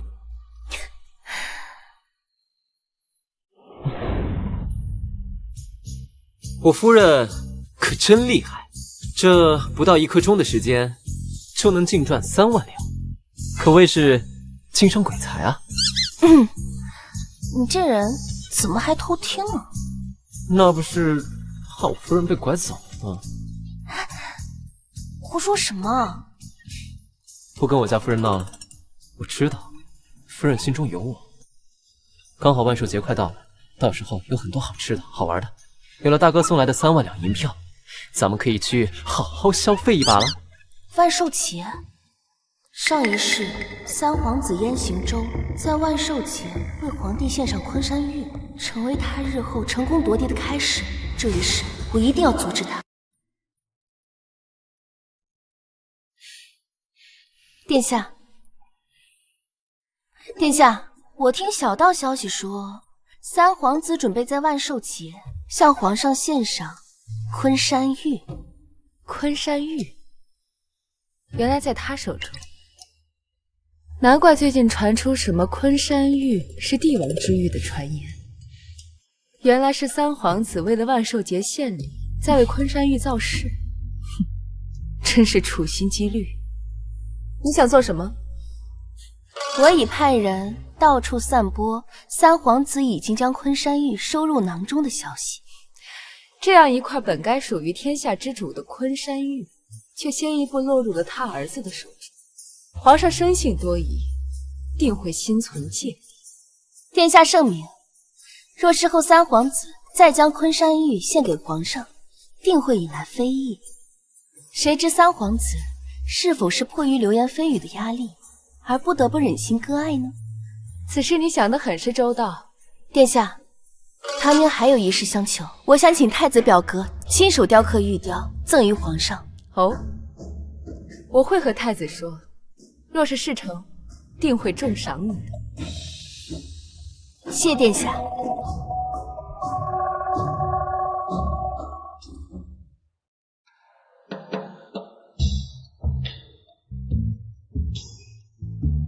父皇，这是儿臣送给您的礼物。早就听闻三皇子得到昆山玉，今日一看，果然不同凡响啊！是啊，传言这可是帝王之玉呀！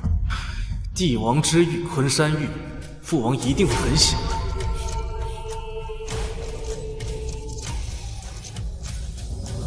父皇，这便就是昆山玉。据说此玉乃是上天降下的福泽，能庇佑我大庆，和亲海晏。陛下，陛下，三皇子为了此番献礼，可真是费了不少心思。不就是一个和田软玉吗？唯一难得的就是块头大了一些，吹得跟无价之宝似的。陛下生性多疑，燕行舟此举看似献宝，实则张扬，定会引起陛下的猜忌。只需要静待时机，我再添把火而已。这样一块本该属于天下之主的宝玉，先行一步落到燕行舟手里，他今日献宝，恐怕是迫于流言蜚语吧，不得不忍痛割爱。三皇子有心了，多谢父皇。父皇这么冷淡，似乎对我的礼物并不满意。父皇，儿臣为您准备了一件寿礼，希望博得父皇一笑。好，太子有心了。儿臣技艺不佳，这几日才堪堪完工，做工粗糙了些，还望父皇见谅。太子表哥重伤之际，都不忘给皇上亲手雕刻玉雕，孝心可见一斑。皇上定会知晓你的心意。这番话既能为太子加分，又能进一步凸显燕行舟的功力，一举两得。你有伤在身，此等小事，你怎么还亲自动手？这礼物深得朕心，朕很喜欢。多谢父皇，儿臣倍感欣喜。池景玉啊，我这次看你还怎么得意？你一心追随燕行舟，如今他失了圣心，你的好日子就到头了。接下来便是我推波助澜，让池燕崭露头角之时。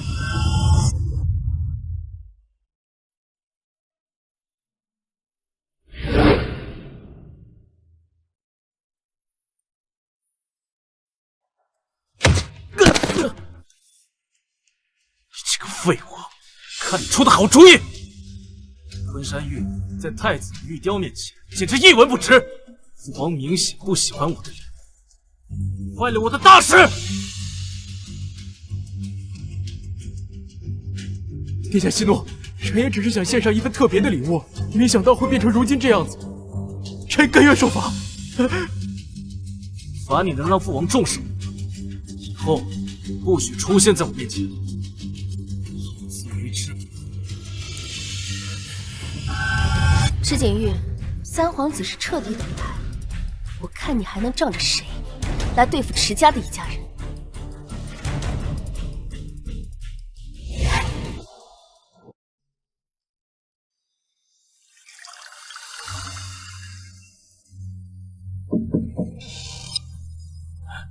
少爷、夫人，是宫中送来的帖子。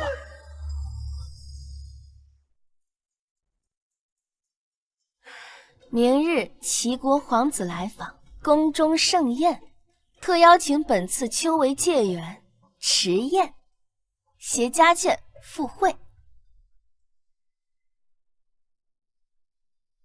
夫人，我还没见过这别国的皇子，明日我们一同前去长长见识，可好？好啊。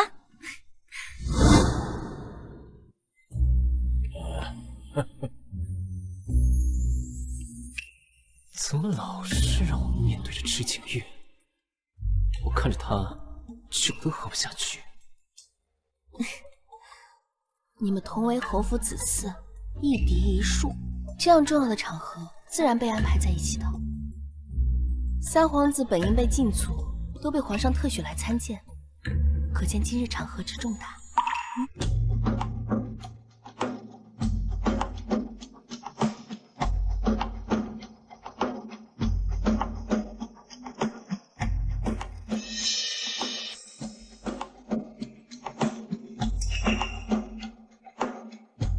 前世就是三皇子派武姬刺杀皇帝，又被三皇子给拦下，皇帝因此又重用三皇子。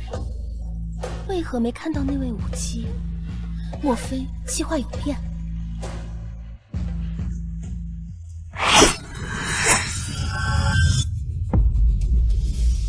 皇上小心！小心！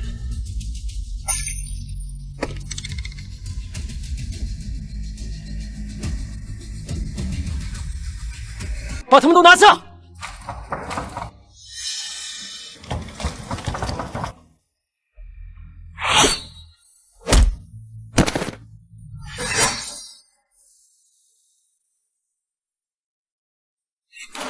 放肆！查！给朕彻查到底，到底是谁吃了熊仙豹子胆了？迟燕，此危难之际，你却有如此胆识。此次若非是你，朕恐怕……说吧，想要什么赏赐？您的龙体乃国之根本，身为臣子义不容辞。不过，臣比较俗，什么金银珠宝都可以，您看着给，多奖。哎呀，你这小子，倒也不扭扭捏捏。也罢，朕的国库里有几件珍宝，放着也是积灰，就赏给你了。谢陛下赏赐。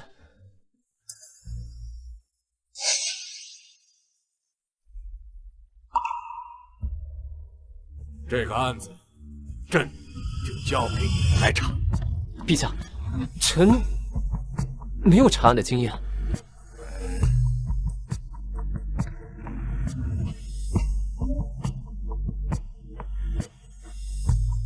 你不是天不怕地不怕啊？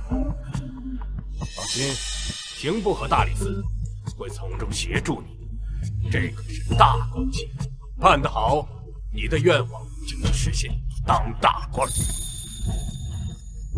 臣领旨。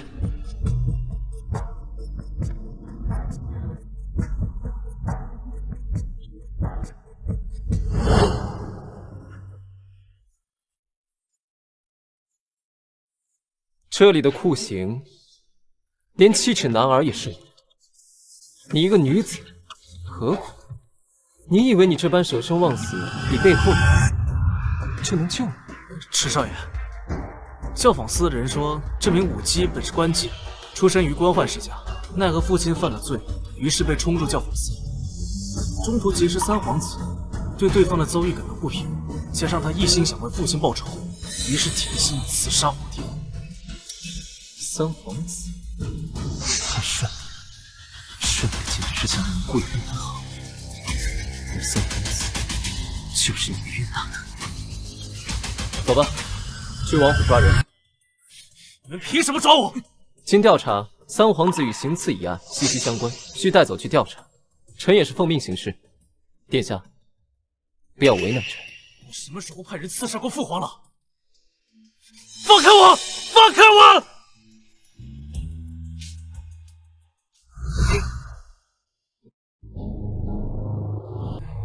杜小瑶，这次宴请中肯定犯不了上。你可别让我失望。是，但是你的人，我很抱歉，没能保下来。那是他自己的选择。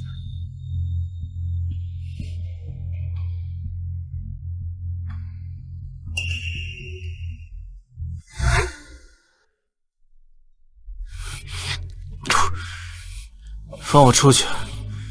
我可是本朝的皇子，谁敢迟宴的胆子？放我出去！三皇子，吃饭吧。滚！让谁给我进来？让他放我出去！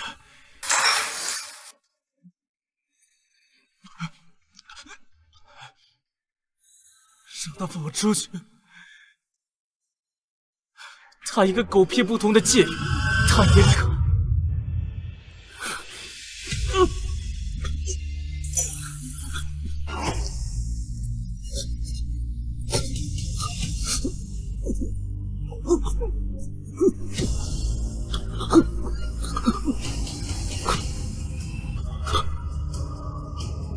真巧，三皇子谋害殿下，殿下伤痛万分，忍痛割肉。赐三皇子毒酒一杯，三皇子慢走。你，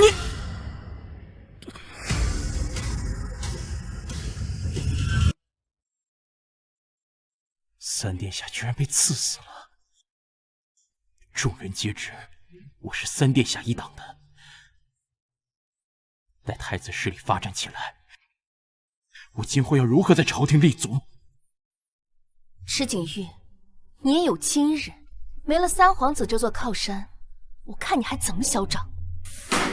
你看看你，自从嫁进了侯府，成天就知道争风吃醋，一点用处都没有。母亲，儿媳没有，儿媳一直尽心尽力的伺候景玉和您，不知道哪里犯错了，惹您这么生气。你还敢狡辩？你看你把景玉迷成什么样子！他如今事事不顺，少不了你的责任。唉，侯夫人，这二妹妹如今怀着身子，也伺候不好世子，不如找个人来伺候世子，也能让世子宽心些。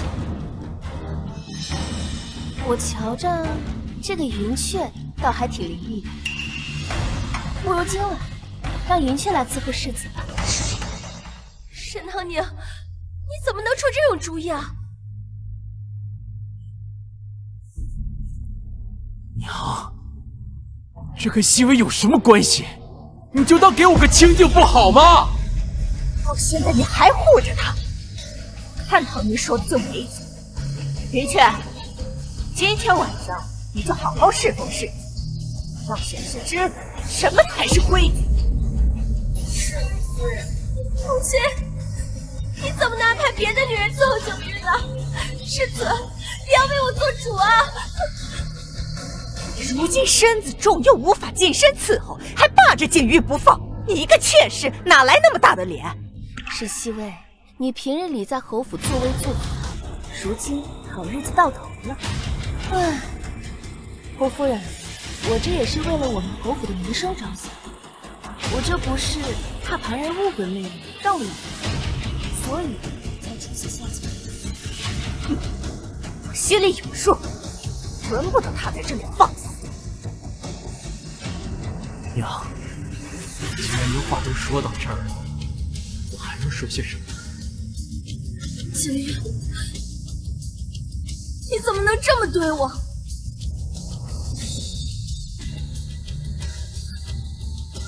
是个老奸婆，还有沈堂宁这个小贱人，竟然敢找一个通房的丫鬟如此折辱我！看来吩咐厨房把这几日的方子再加的猛一些才行。就听到屋里哭哭啼啼的，没个消停的时候。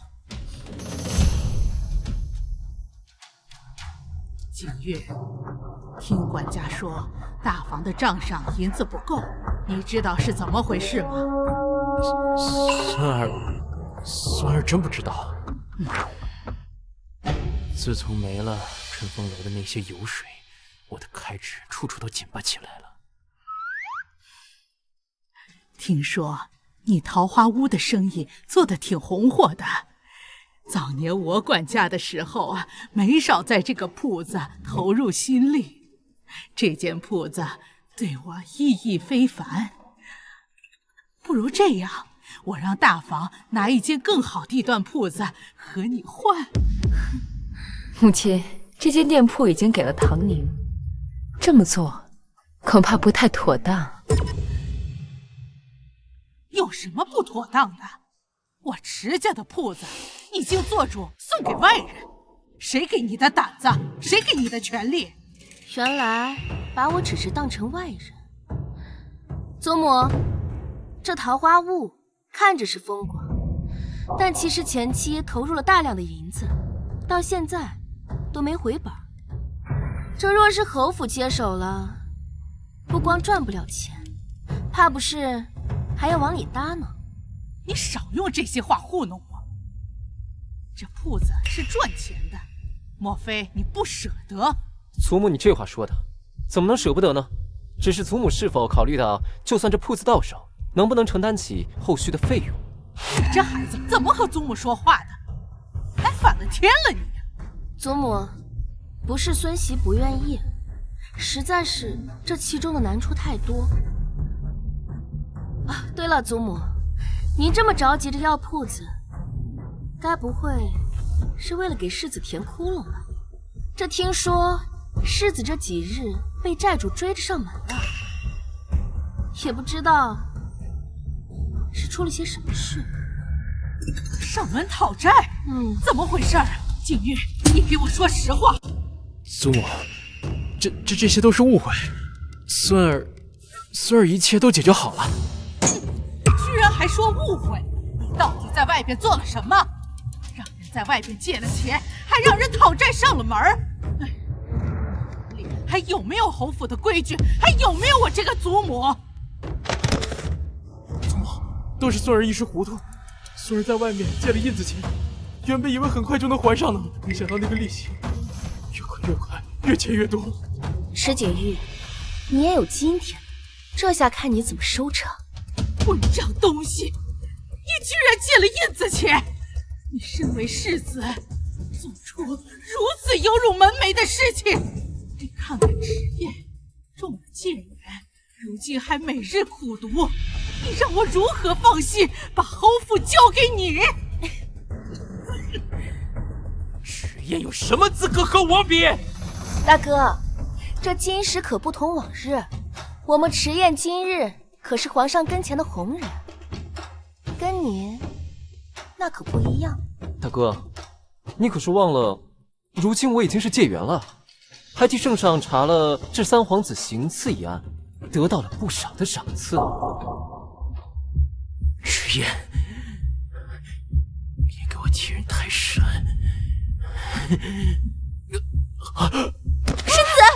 世子，你怎么了？怎么了？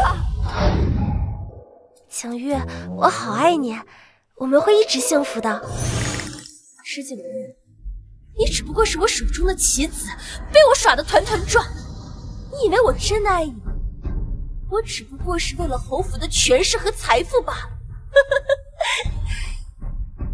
来人，快去叫大夫！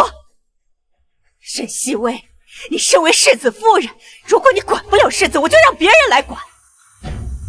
云雀，从今天起，你就是世子的新姨娘。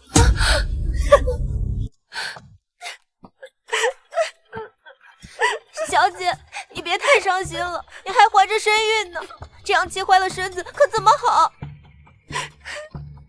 我为世子付出了这么多，侯夫人却这么欺负我，还把那个贱人抬为姨娘。他们这么欺负我，我会让他付出代价的。小姐，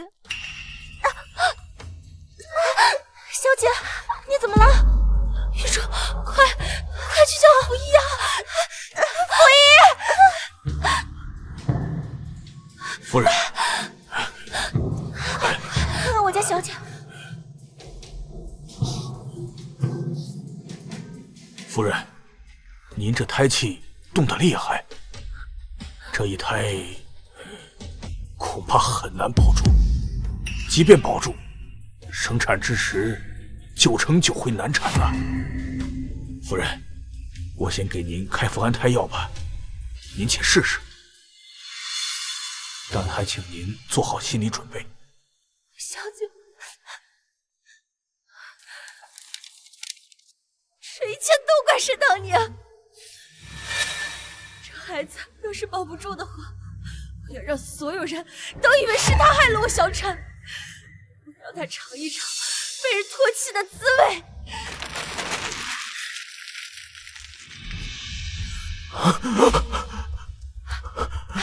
景玉，景玉，你终于醒了，可把娘吓坏了。不好了，侯夫人，二夫人把沈姨娘推倒了。什么？沈唐宁竟然做这种事情！走，我也去看看。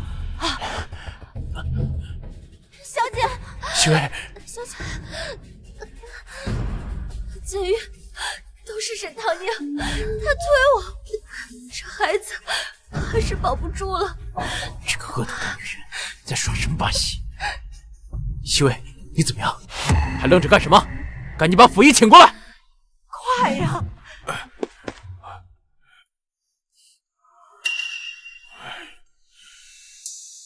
抱歉，世子，小产已经无法避免，请您节哀。什么？沈唐宁，你为什么这么做？西薇肚子里怀的可是我迟家的骨肉。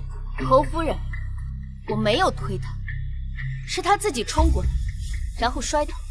侯夫人，就是他，觉得我肚子里有孩子，所以故意推我，想害死我的孩子。你这个恶毒的女人，今天我要为我的孙儿讨回公道。沈西薇，你还在演戏？你到底知不知道，谋害侯府的血脉可是大罪，相关人等都难逃罪责。玉珠，你身为沈西薇的丫鬟，你的主子小产，你也难逃其咎。不过，你若现在如实交代，还能从轻发落。夫人，我都是被逼的。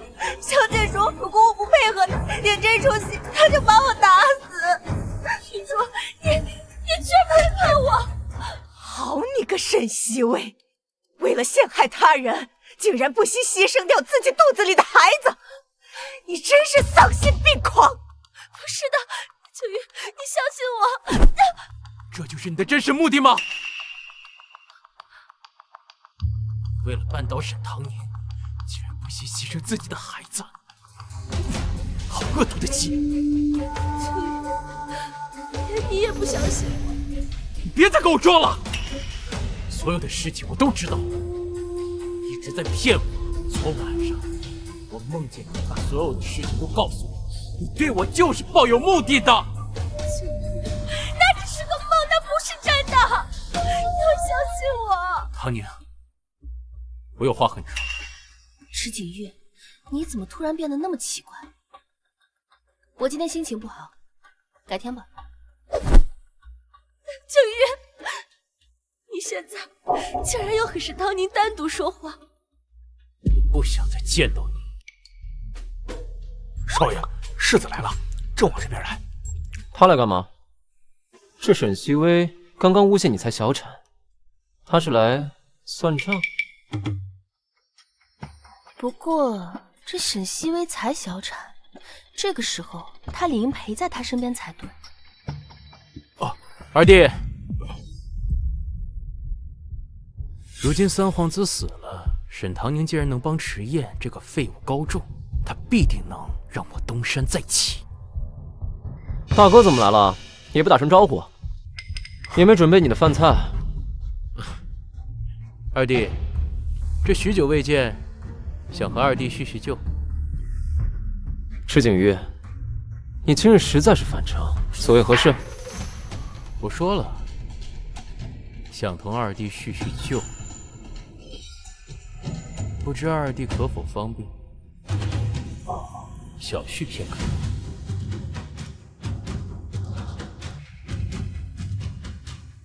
却之不恭。难道这池景玉真的是为了沈西薇来找事的？大哥有什么话直说吧。你和唐宁不合适，不如早些放他自由。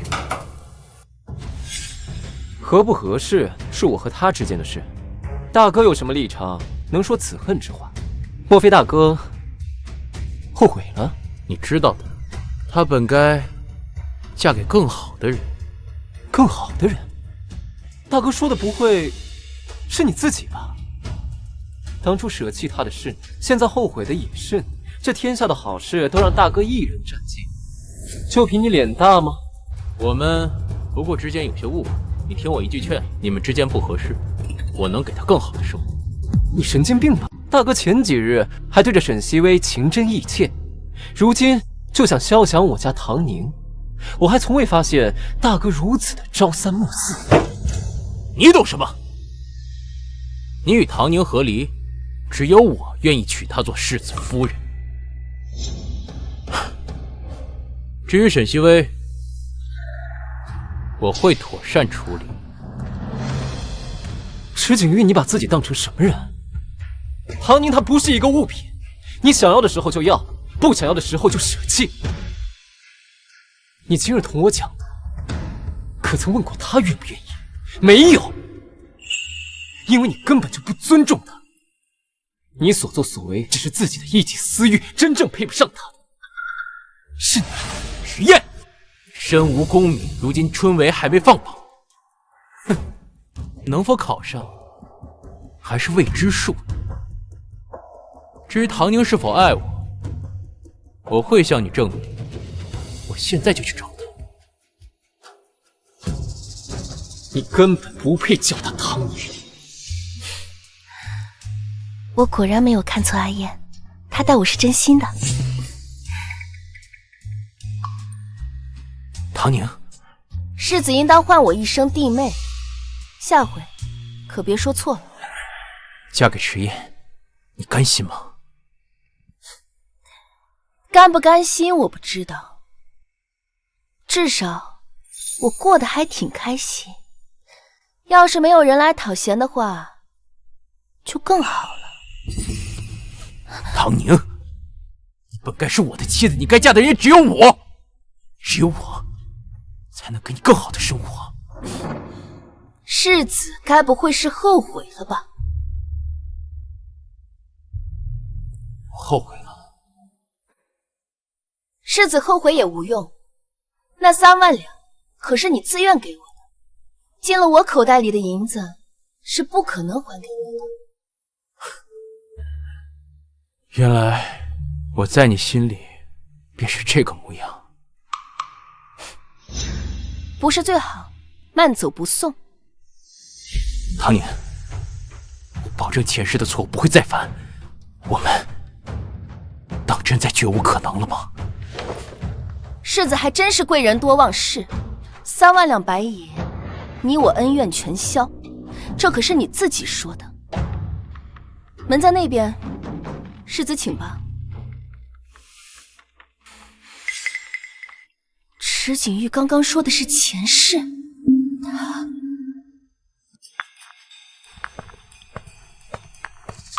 世子今日做了什么？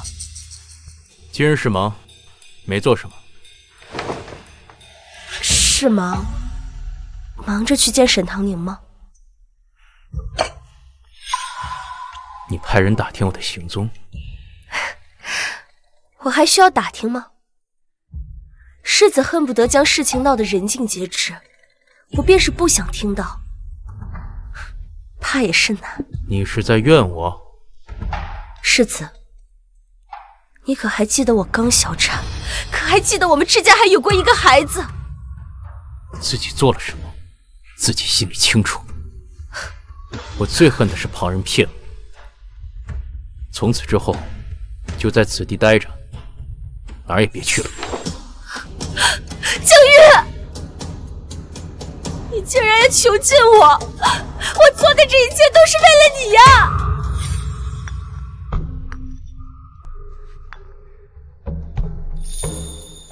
爹娘，孩儿中会员，等到了殿试，孩儿一定能连中3元。唐宁呢？唐宁怎么不在这儿？我就说我儿子有出息啊！唐宁没事，他脚崴了，不方便出来。唐宁受伤了？我没事。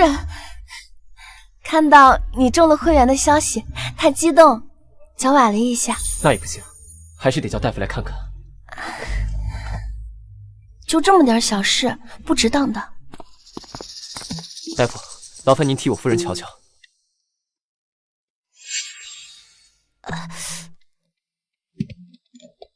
夫人没什么大碍，把这些药用完便可。二公子放心，不用再看了。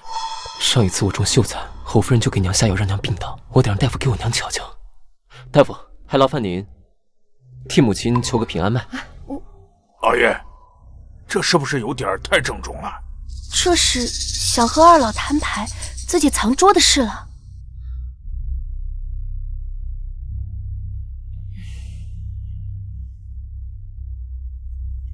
夫人，您最近是不是觉得心悸疲惫，浑身酸痛无力？大夫，我娘怎么了？她这情况应该是中毒导致，可还能治？没问题，只是余毒未清，施2次针便把毒给清了。我这就回去给夫人配药。好。阿燕，你是不是知道什么？爹，娘，还记得当年孩儿中了秀才，您一病不起。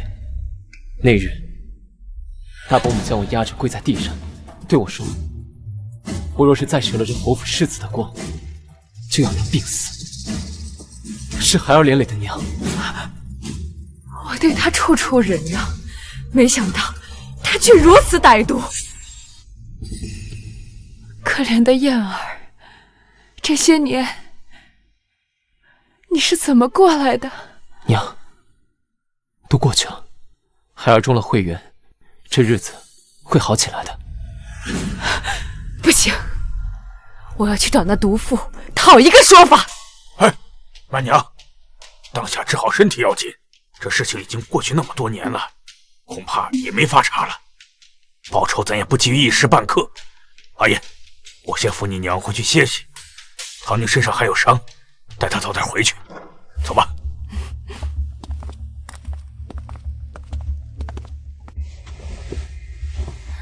我在侯府与侯夫人做了那么多年婆媳，她有多难相遇，我心知肚明。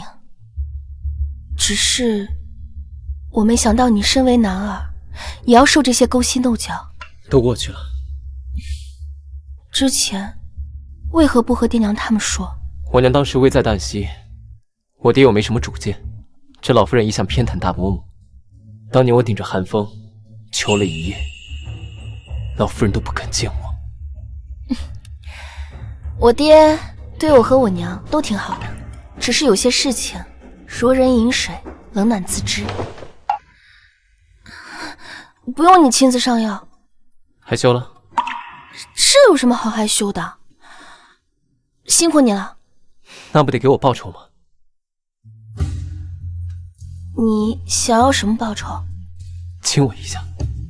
刚刚你安慰的时候，我就有此意了。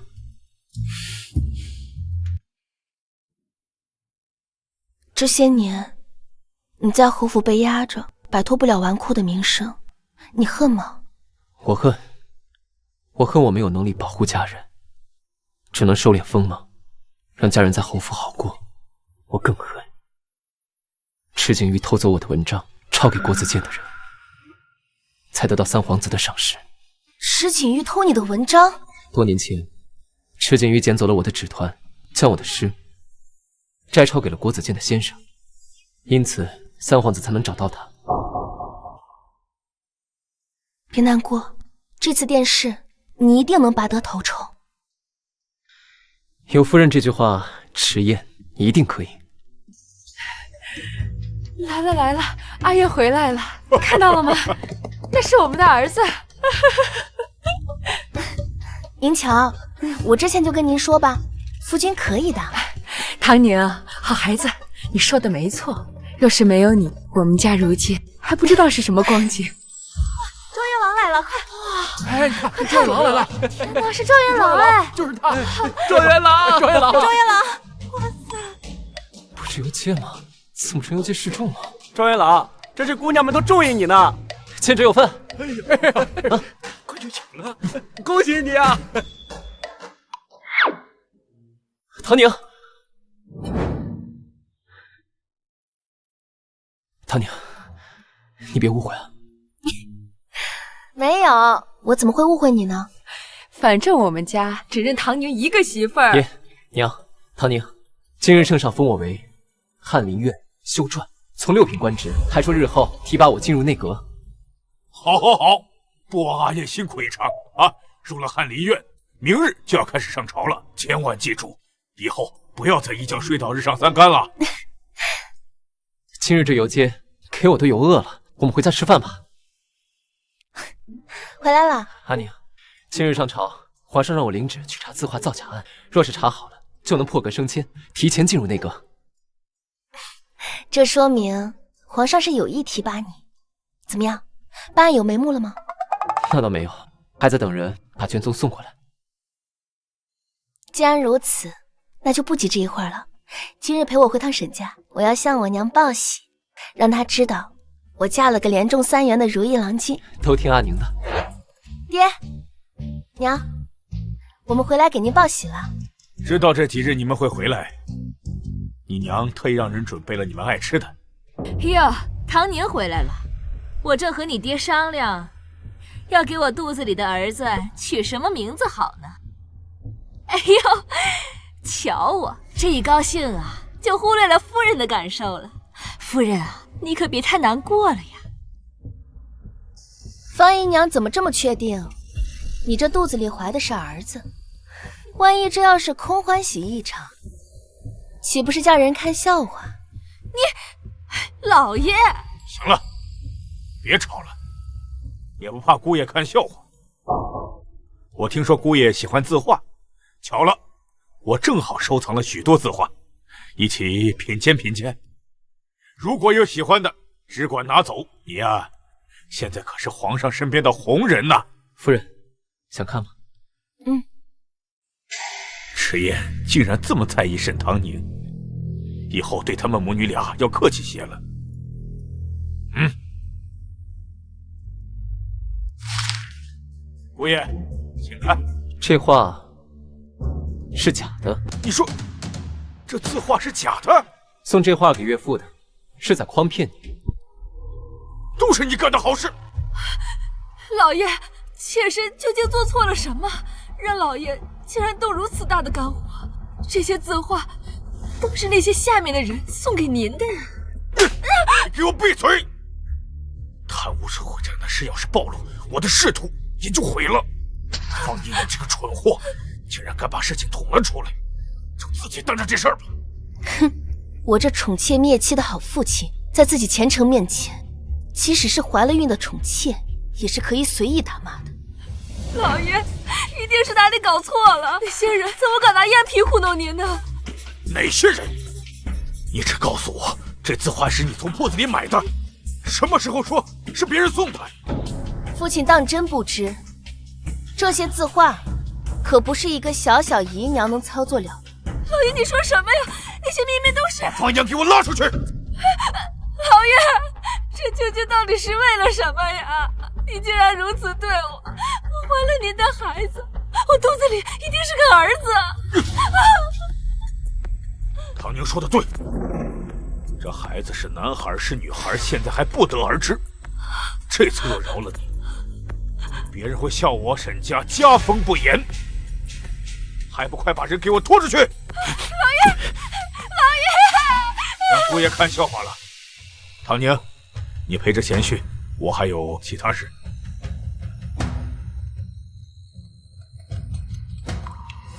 阿燕，你这字画造假案有眉目了。这方姨娘，我要亲自去审。好，我带你去。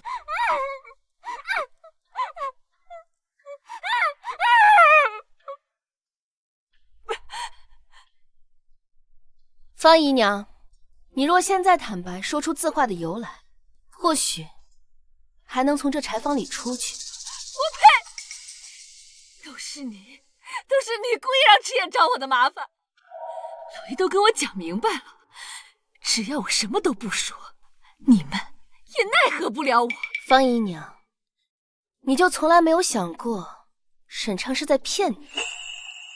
方姨娘如今不吐露真相，是想等进了这赵狱才张口啊。赵狱，那些吃人的地方，我不去。姑爷，我也是被人给蒙骗了呀。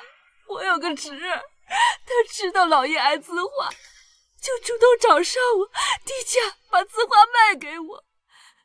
我也是一时糊涂呀。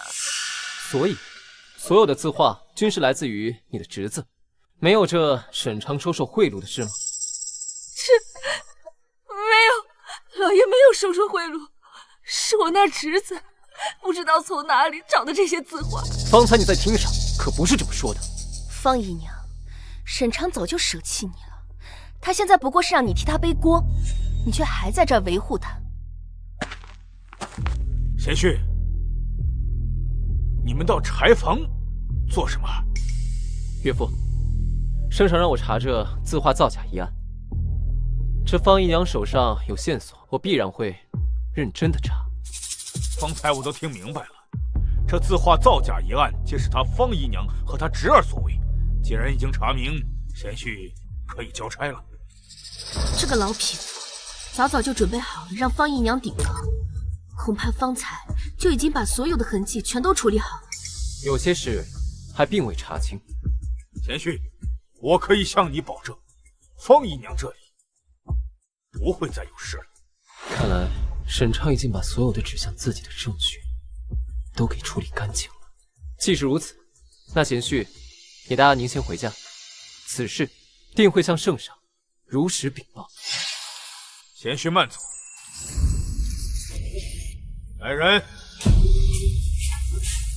方姨娘参与字画造假一案，发配到庄子上，永远不得回府。老爷，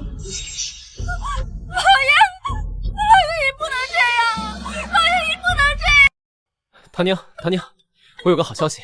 什么好消息？把你高兴成这样？快坐。今日陛下说我这字画造假案查得极好，已经允我进了内阁，还特意给了很多赏赐。初入仕途就能进入内阁，阿燕，我果然没有看错，你比池景玉强100倍、1000倍。对了，今日早朝结束后，太子特意留住我。池景玉效忠3皇子一事，他已经知晓。现在借春风楼贪污一案，已经将池景玉囚禁起来。皇权争斗向来残酷，如今大伯母失去了池景玉这个儿子，那么掌管侯府的权力就落在咱们二房手里了。真没想到对池景玉的报应来得这么快。不知道他们一家是否对自己的所作所为有所后悔？母亲，药熬好了。我们家如今竟落到如此田地，景玉失踪，生死不知，我竟一病不起，掌管侯府的权力一半竟落到二房手里，我还吃什么药啊？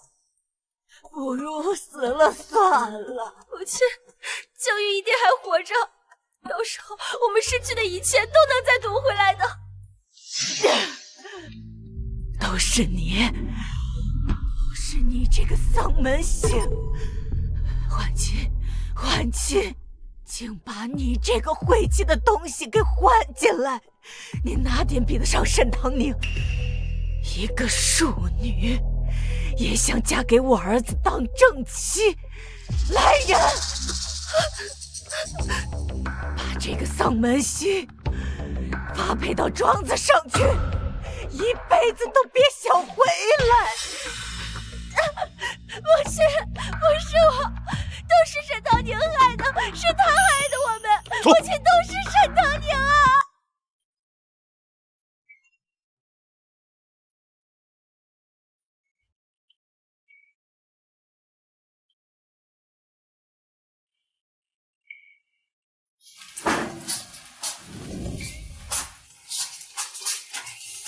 少夫人，少爷喝了好多的酒，我怎么拦也拦不住。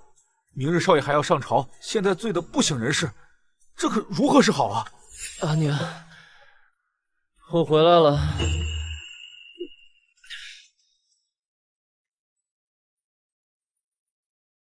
迟燕，你说看池景玉倒霉你就高兴，说想喝2杯，你这是2杯吗？这池景玉啊，一直纠缠你，他现在终于不讲，我开心。你，阿宁，你是我的。阿燕，你干什么？丫鬟都还在外面呢。圣贤说都毒到狗肚子里去了。好像是。你根本就没醉。怕你生气，我只喝了2杯。阿燕，今日母亲说要把侯府的掌管之权交给我，可是我不知道该不该说。母亲给你，你就拿下。我相信这侯府，你一定可以管理得井井有条。若是我没有遇见你，现在估计也还是一个郁郁不得志的纨绔。阿燕，我好像有些喜欢你了。就只是有些吗？应该不止吧。我可是有很多。那怎么办？怪我不够努力。等等，